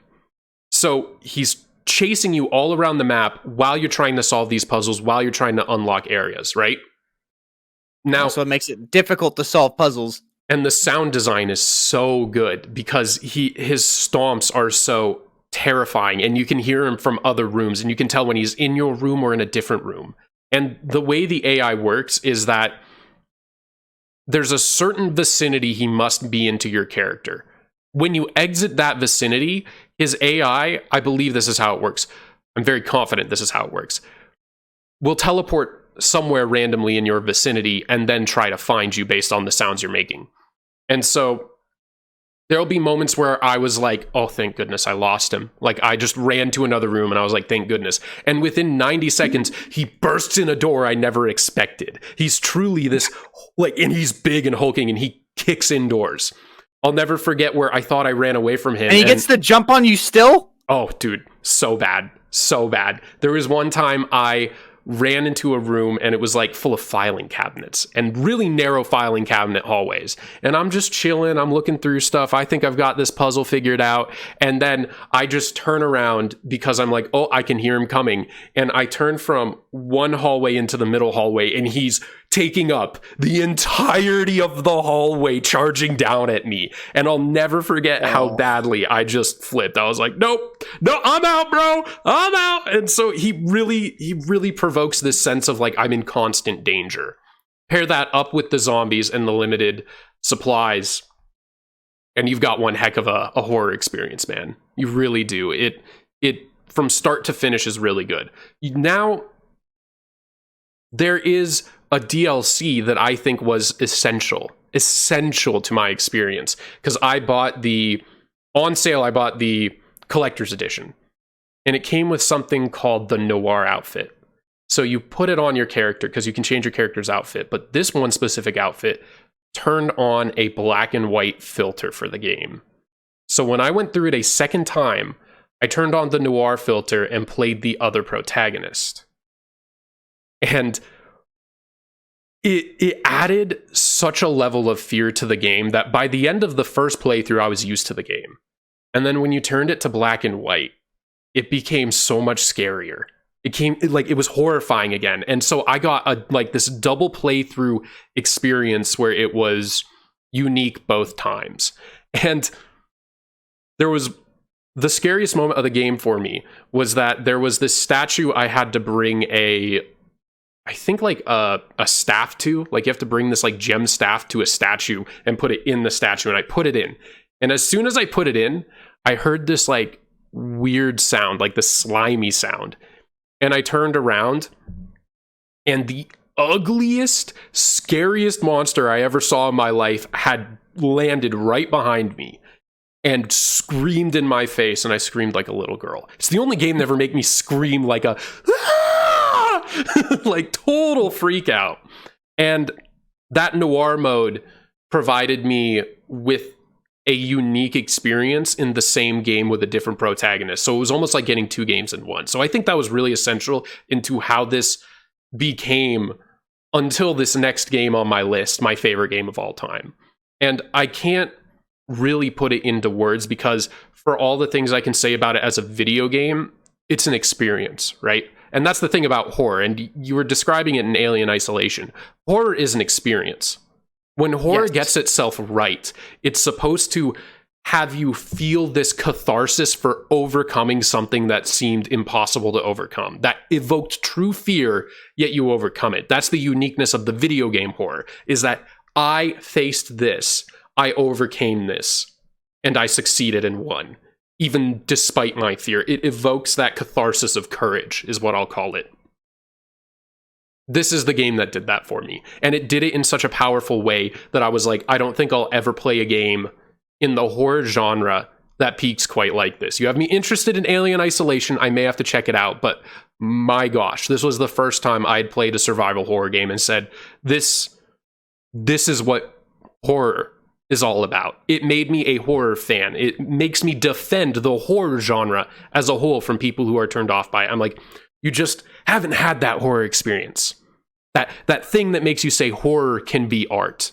This is the game that made me say horror can be art. And that's why Resident Evil 2 Remake. Yeah, that's why Resident Evil 2 Remake is my second favorite game of all time. For me, horror is probably one of the more I wouldn't say it's no. I actually do want to say it is actually difficult to pull off. Incredibly. Because the biggest aspect of horror for me is I like what you said there, the catharsis of tension or courage.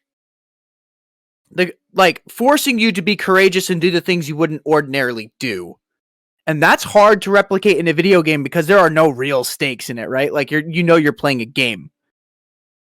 So how do you implement that in the design of what you're playing? This is something that Lethal Company does very well.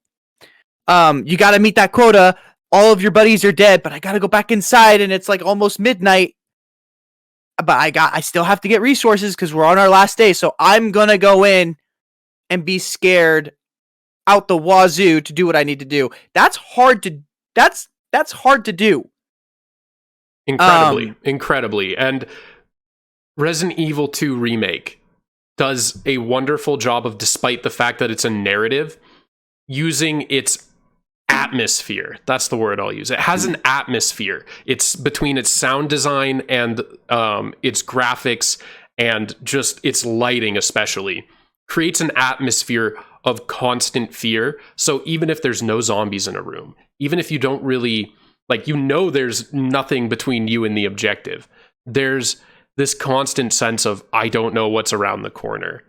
Every step is a step of that courage.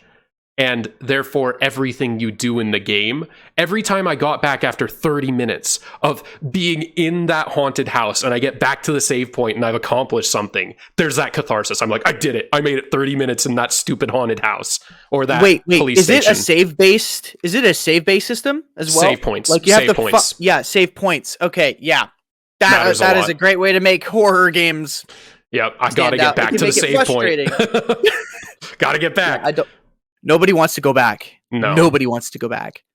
But yeah, that's why Resident Evil 2 Remake is my second favorite game of all time. And Resident Evil 7 is up there as well as one of my favorite games, but I didn't want to spam this with horror. So that's why. Before we get into our all-time favorite games, we're going to go over some honorable mentions. So Gabe, what do you have in your honorable mentions category? The entirety of the Halo franchise Bungie era. To me, it's amazing to me that Halo didn't make my top 5, but I didn't want to saturate my top 5 in Halo. And I feel like there are so many picks from the Halo franchise, and I love every single one of them for different reasons. Probably the one Halo title that I keep going back to is ODST. ODST and Reach, but mostly ODST. I like that LA noir sci-fi vibe that game inspires. Like, I would not have thought about putting those two together in a single setting. I also like Reach. Reach as a standalone campaign is one of the most compelling sci-fi stories, in my opinion, where it's like Domino Squad from Star Wars, right? Like, you watch your guys go one by one. It's the domino effect until you're the last guy standing alone on the planet to fend off all the Covenant. Like, Halo had this tale of legends aspect throughout every single game, actually. I would say Halo 2 is the most narrative rich for me. I actually like the way it wrote its script, its dialogue. It's got to me, Halo 3 has not Halo 3. Halo 2 has the richest dialogue for me. And I like the arc of the Arbiter the most. I also love the Batman Arkham series. Specifically Arkham Origins and Arkham Knight. I know a lot of people had a hard time running Arkham Knight upon release. I had like only 2 crashes when playing the game, so like my experience wasn't really ruined. Only 2 crashes. Only 2 crashes. I was like, that brings me back. That was like when I had my first PC and I mixed like an i5 processor with like a Titan X Maxwell edition. And it was such a bottleneck system, but it ran the game smoothly. Like, I was making some weird PCs back then. The Arkham series is peak hero games. there are no superhero games that gets it right like the Arkham series. One, probably because Batman's not an ultra superhero, right? He's peak human. That's his ability. He's highly intelligent and incredibly strong. It also uses like the tool belt system to where like you can use stealth dynamics. You can use you could either go in hot, go in quiet. You could bypass enemies, kind of, not in some portions, not really. You do have to fight your way out of it. And nobody does it like the Arkham series, especially Arkham City, or Arkham Origins, I should say. Arkham Origins had a very cartoonish, stylized vibe. It didn't take it like, yes, it took itself seriously, but the art style kind of reflects that. It knows it's a Batman comic versus Arkham Knight, where it's like 100% photorealistic, 100% takes itself seriously.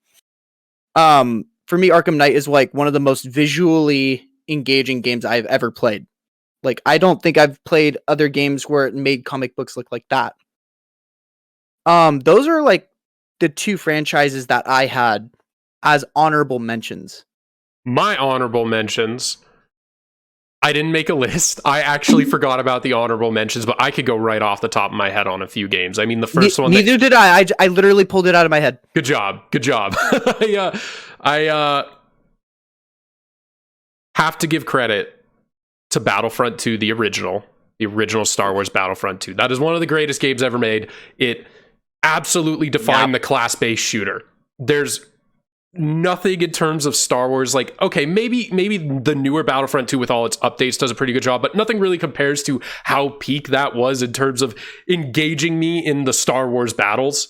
Nothing has ever come close. Maybe the closest I felt in terms of feeling like a Star Wars game was the Force Unleashed series. Loved those games, but I wouldn't put them in like my honorable mentions because they were flawed, but ton of fun. And video games are supposed to be fun. So Battlefront 2, Force Unleashed were peak fun for Star Wars for me. And Lego Star Wars, yeah. There's some Star Wars games in there. Gosh. So many good times on Lego Star Wars. Nostalgia, dude. Lego Star Wars 2. That was the complete saga, dude. The complete saga. That was it. And then I remember that. My God, that was so long ago on OG Xbox. Yeah, dude. Between Battlefront 2 and that Lego Star Wars game, I think I've dumped. I still have my OG Xbox, right? Hundreds of hours. Hundreds of hours. Hundreds. Those two alone. I want to give credit to the Assassin's Creed franchise with specific focus on Assassin's Creed 2 and Assassin's Creed 4. They perfected that style of stealth assassination game. Assassin's Creed 2, I want to visit Florence in Italy because of that game. Only because of that game. Beautifully designed cities, well-designed missions. Ezio Auditore is like one of the best characters in all of gaming fiction. So, well done to Assassin's Creed 2, one of the best games ever. And Assassin's Creed 4, the best pirate game ever made. They keep trying to make pirate games. Stop it. Remaster Assassin's Creed 4. Just remaster it and give it new content, because no pirate game is even close to how good that game was. Oh my gosh. There are some Lord of the Rings games that I want to give credit to as well. Lord of the Rings, The Third Age, which was essentially Final Fantasy, but Lord of the Rings. Awesome. The best Lord of the Rings game. Second place goes to the Return of the King game, which for a movie tie-in game was awesome. It was a really cool game where you could play as every member of the Fellowship plus some other characters, large-scale battles, clean combat, good environments. So really good on those Lord of the Rings games.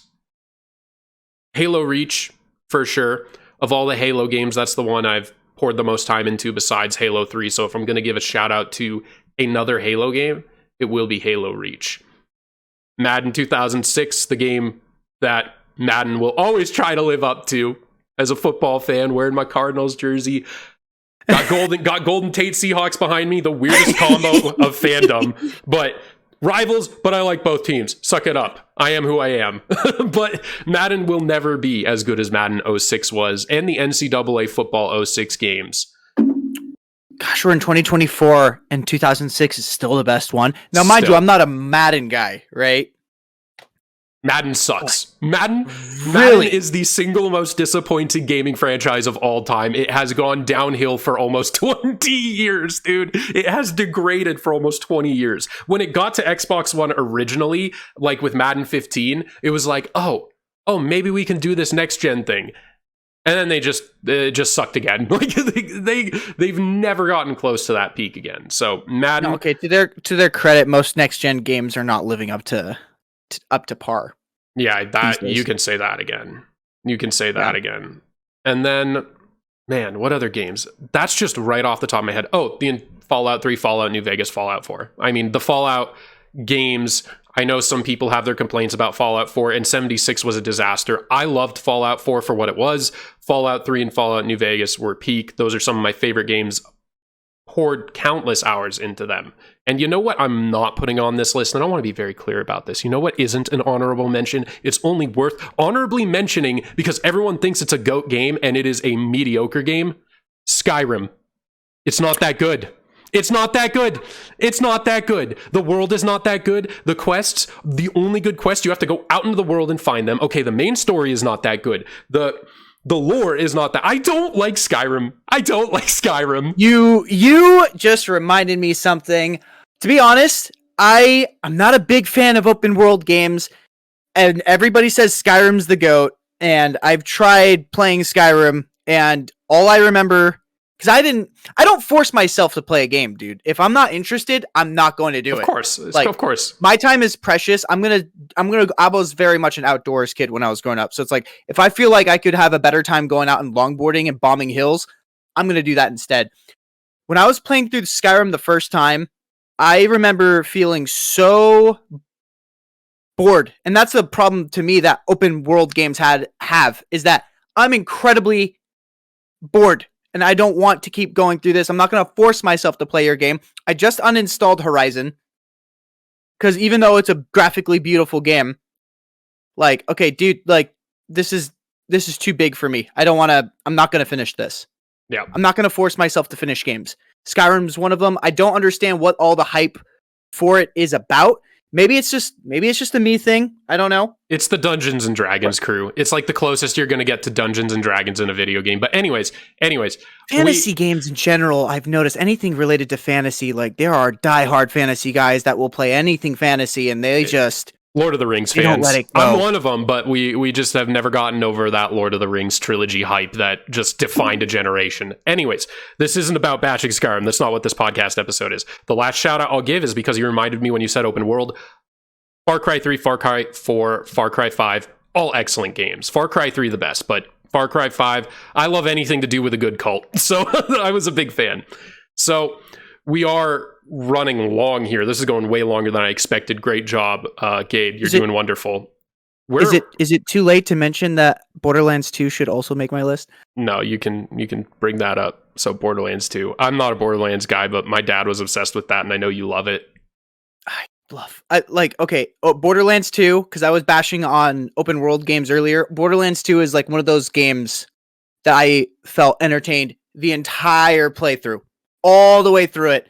Every aspect, from its art style, its narrative story, its world and its world development. It got me so entrenched into this silly comic book world that was, I don't want to say it's doom and gloom sci-fi, but it's like, wow, there's really nothing to look forward to on the world of Pandora. But that just makes the comedy better, right? Like, it's super makes funny, it so much funnier. Yeah, it's doom and gloom. It's not like it's easier to make fun of worlds like that than it would be to do like these pristine, nothing wrong with the world, though nothing could ever go wrong. Mm-hmm. So I understand that aspect, and plus they're making a video game, right? Like there has to be problems to solve. Yeah. Okay. So great job. Honorable mentions right off the top of our head. I think we did pretty good with that, all things considered, actually. But we are at the end game. So, Gabe, what is your favorite game of all time? Without a shadow of a doubt, Titanfall 2. That is so bold, man. That is so bold. Nobody would have that at the top but you, and I love it. I am a big FPS guy, right? Though I'm not like a Call of Duty player, I was always Battlefield, but Titanfall 2 is the perfect first-person experience. For one, it's freeform movement of the pilots. That's the regular boots on the ground guy that you as the character play as. I shouldn't say that because there's also the grunts, right, which are just typical soldiers. The pilot experience and pilot movement in the game is so freeform in terms of their speed, agility, and parkour abilities, right? Which is not ultra parkour like Mirror's Edge. It's just like wall running and bouncing from wall to wall to get to higher elevations. The combat is incredibly fast-paced that releases my serotonin levels to all-time highs. It doesn't stop.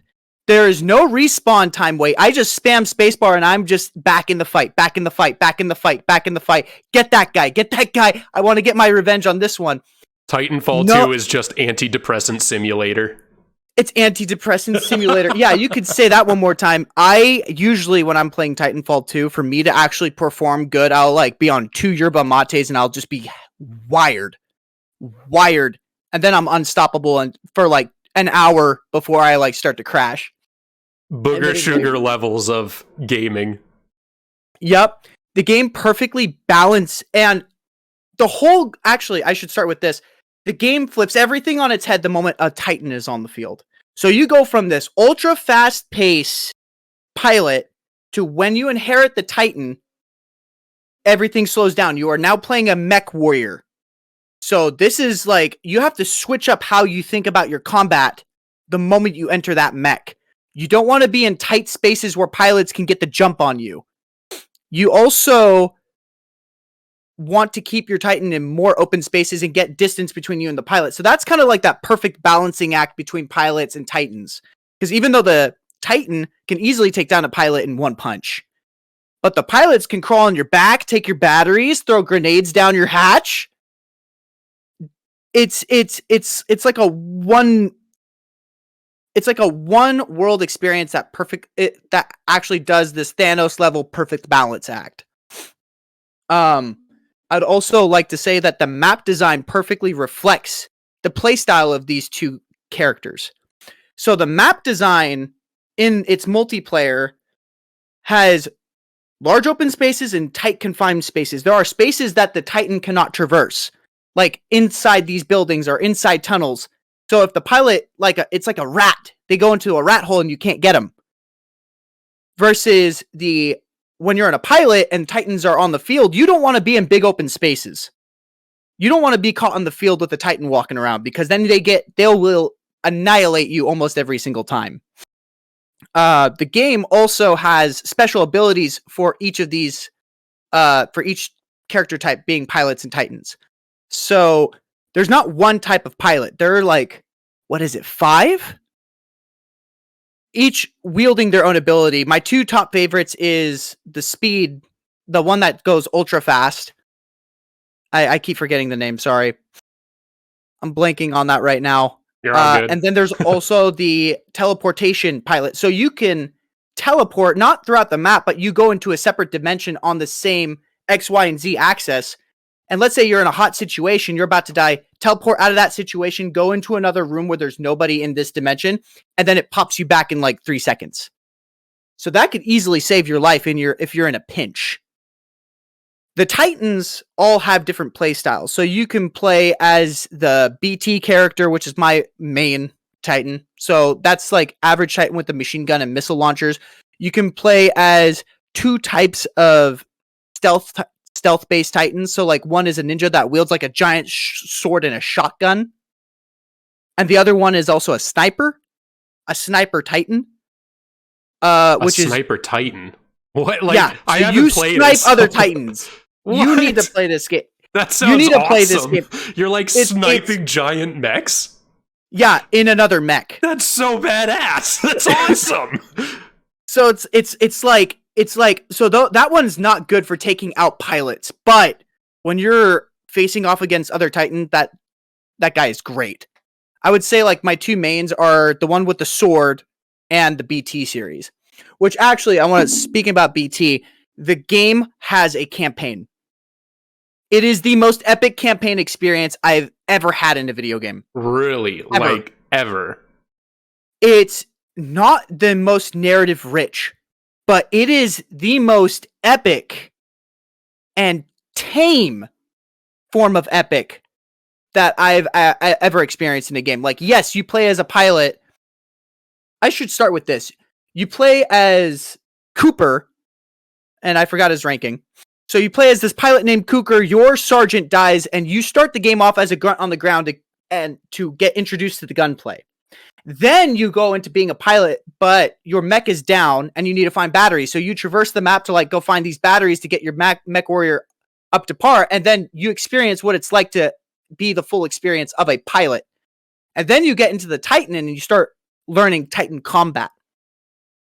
Then for the rest of the campaign, it puts you in situations that you wouldn't think would be within the game. Like, really good examples of this is like separating points of separation between you and this character BT. And the mech is actually its own character named BT, and he is probably the most entertaining aspect of the entire campaign. He is actually probably the better character than Over Cooper by a long shot.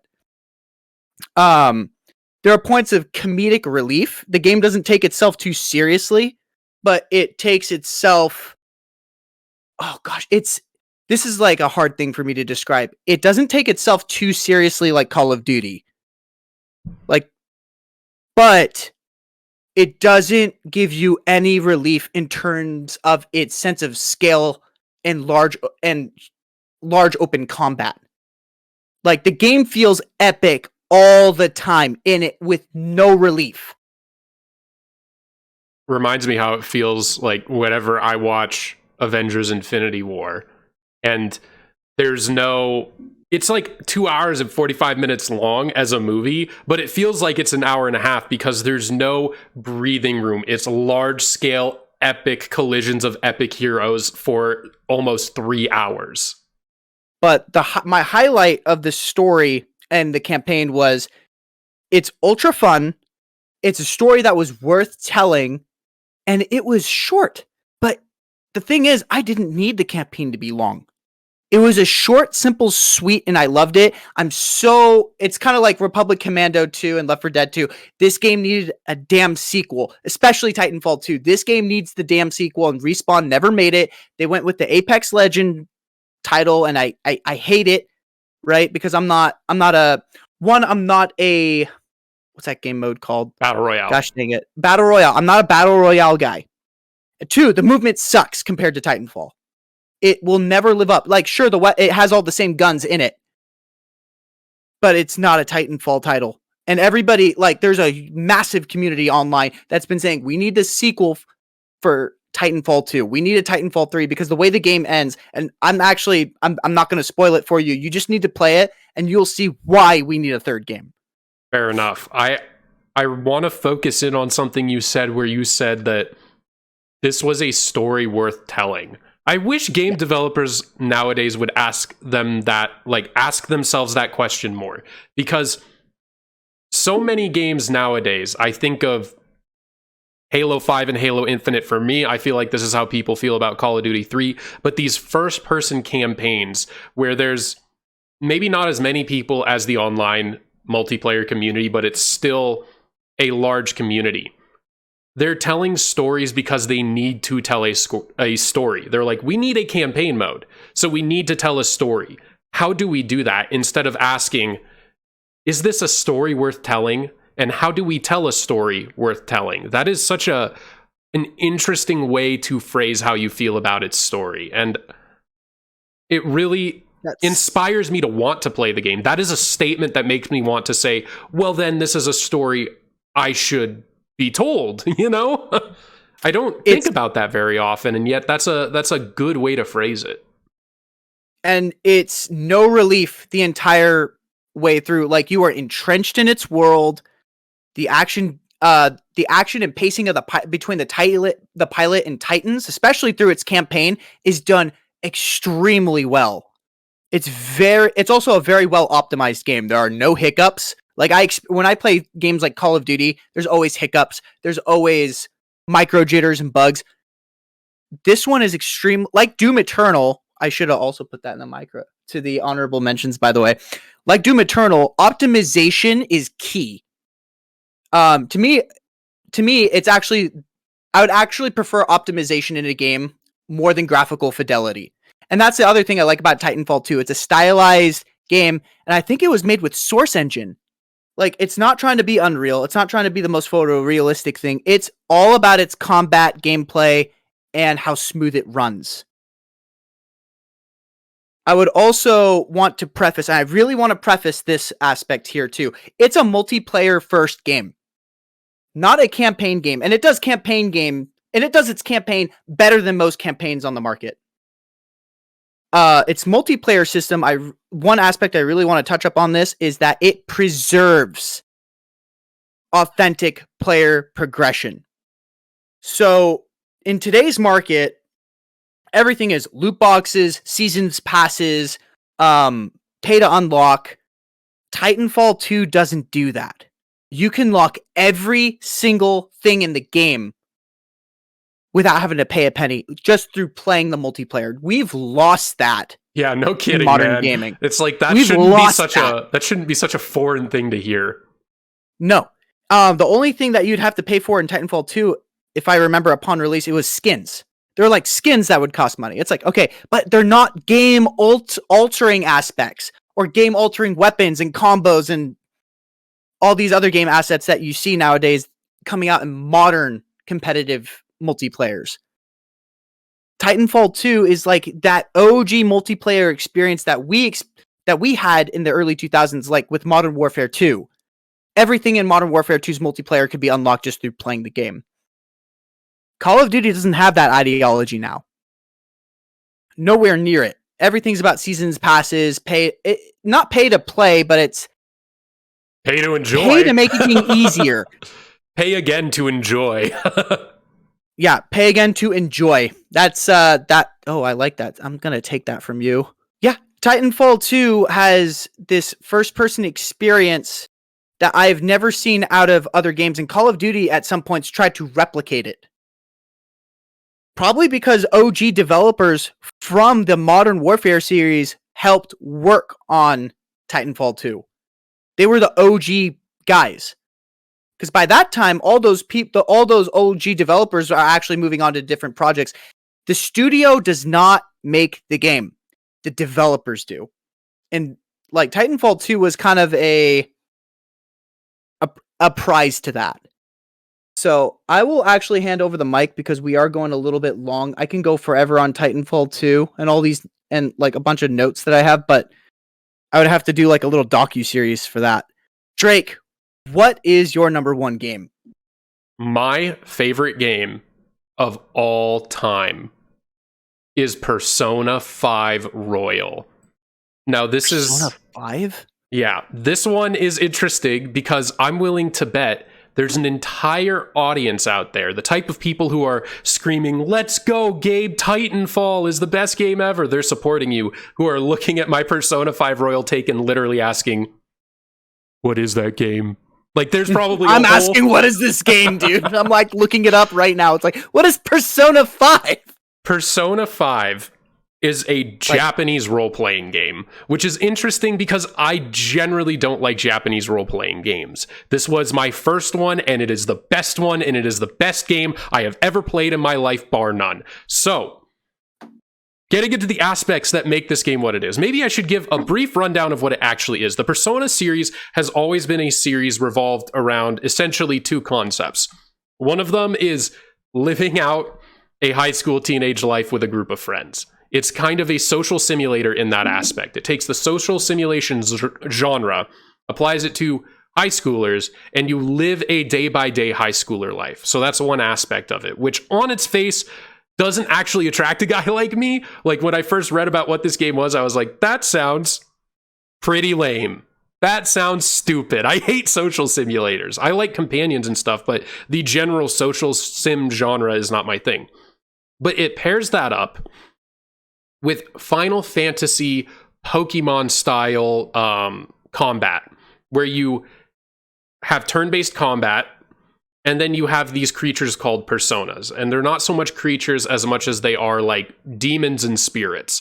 And, you know, like Pokemon, some of them counter others, and you do this turn-based combat system with counters and things like that. And it's a really good engaging combat system. I've always liked turn-based combat because it takes a little more time, a little more strategy.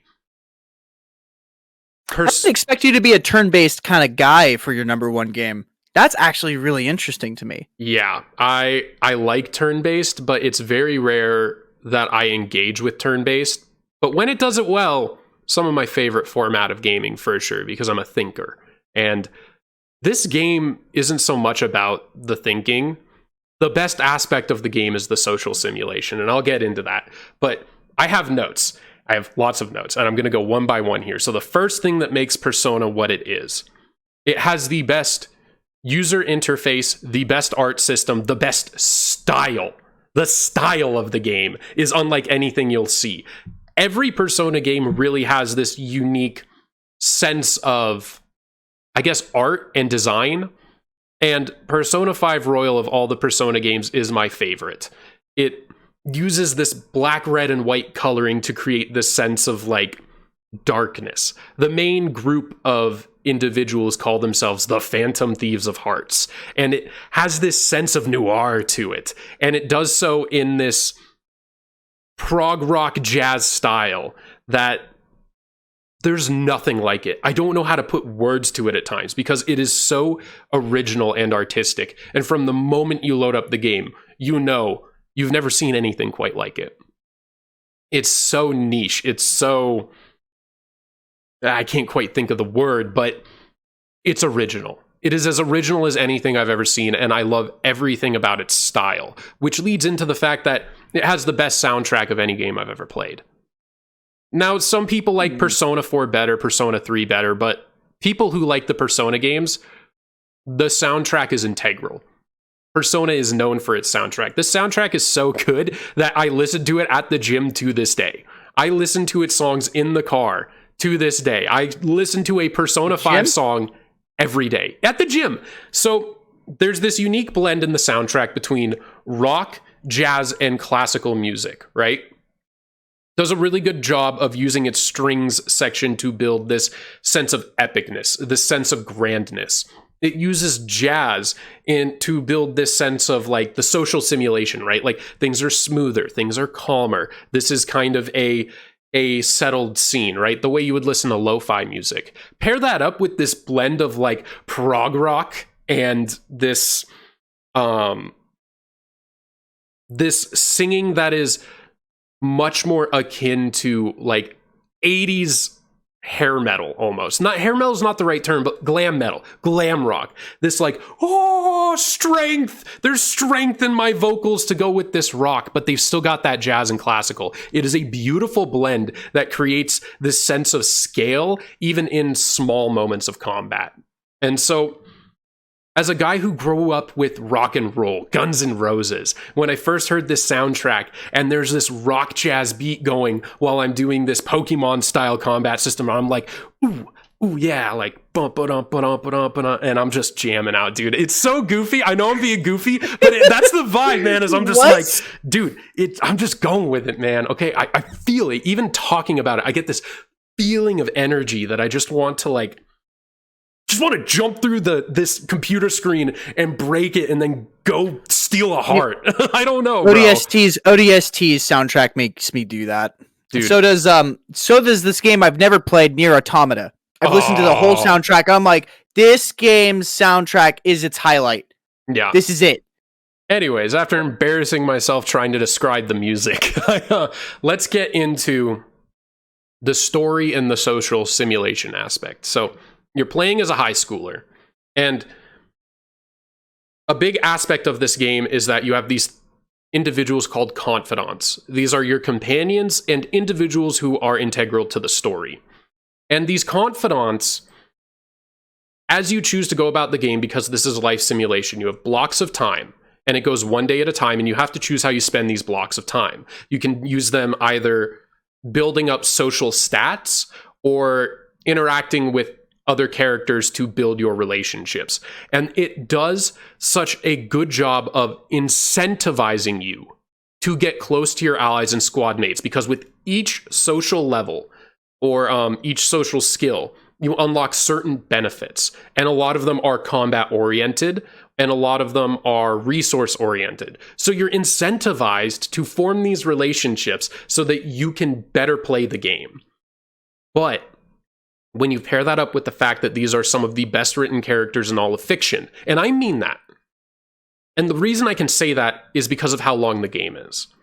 So I'll kind of blend the social system into the length of the game and the story. The story is really long. And when I say long, a single playthrough of this game that's, you take your time, you're not skipping a ton of dialogue. 100 to 120 hours. One playthrough. And by doing this... Are you kidding me? By doing this, you spend as much time with these individuals as you would like a 10-season television show. You get engaged into what makes each of these characters who they are.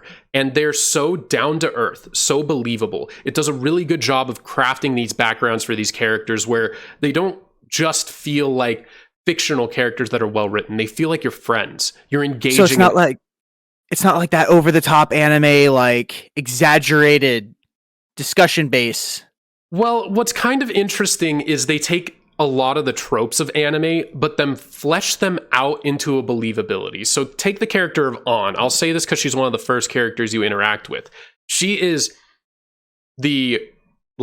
she's blonde, she's attractive, she's supposed to be like somewhat sexualized, which I'm not a fan of, but she's clearly more of that objectified object. But as you get to know her as an individual, her bubbliness, the way she looks at the world, the way she interacts with the world, makes so much sense that it becomes believable. So you take that initial trope of an anime character and the way they behave, and then you flesh out the characteristics that form this individual, and she is suddenly more than this objectified anime character. She's a very real person in those moments. And this game, more than any other game, made me believe that I was going on an adventure with a group of friends. And that these friends really mattered. And I can't think of a game, maybe Mass Effect 2, but even infinitely more than Mass Effect 2, made me care about each individual character. Because their flaws all stem from events in their lives that are so believable and so real that there are even moments where characters said, I went through this. And you begin to understand why that character behaves the way they did. And you start to say, wow, like, that's kind of why I do what I do. I have been through similar experiences that create these personality traits. No game does a better job of that. And it's specifically because this game takes its time. If you can't rush this game. And if you don't rush this game, you will see how it creates believable characters and a narrative that doesn't, like, somehow it doesn't jump the shark. If you get to the end of the game, and I just describe it as like this giant mythological battle with powers that are like beyond humanity's main realm. It's a metaphysical warfare. But it starts off as a social simulator with high schoolers. And somehow, from getting from point A to point B, it never jumps the shark. That's impressive writing. That is well-paced, impressive writing.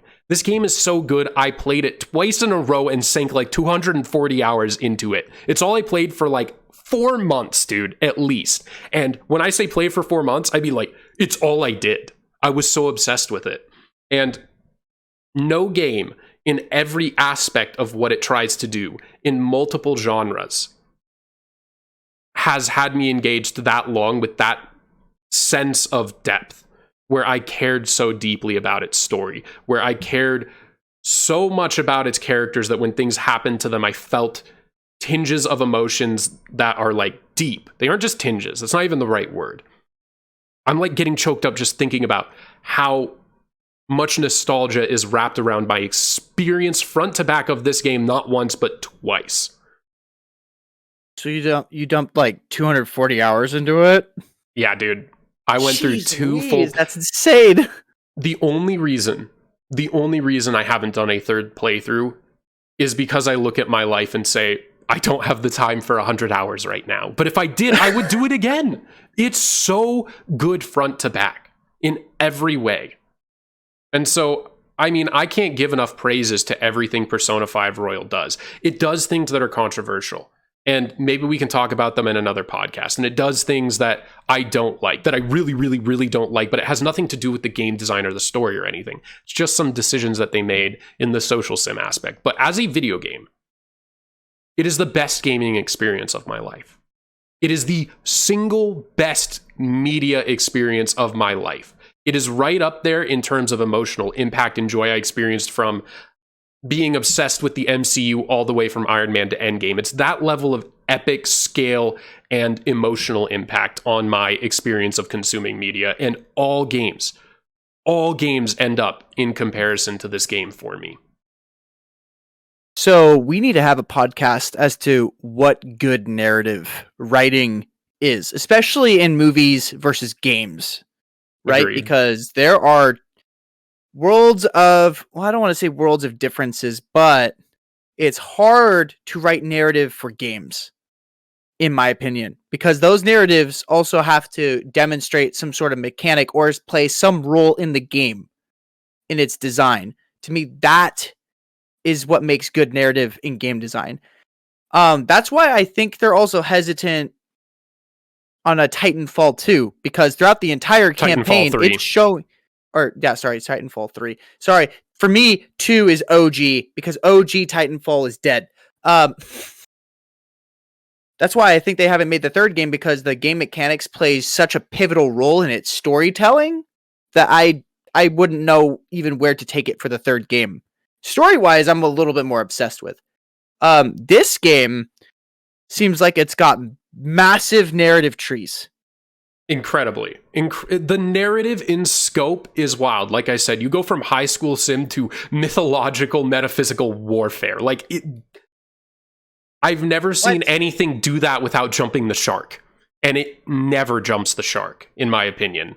But that will have to be a conversation for another time, because we are like 2 hours in. We are really deep. So if you made it this far in the full podcast, thank you. We ran way longer than we thought. Thank goodness we didn't do the original plan of 10 games, because we had a lot to say.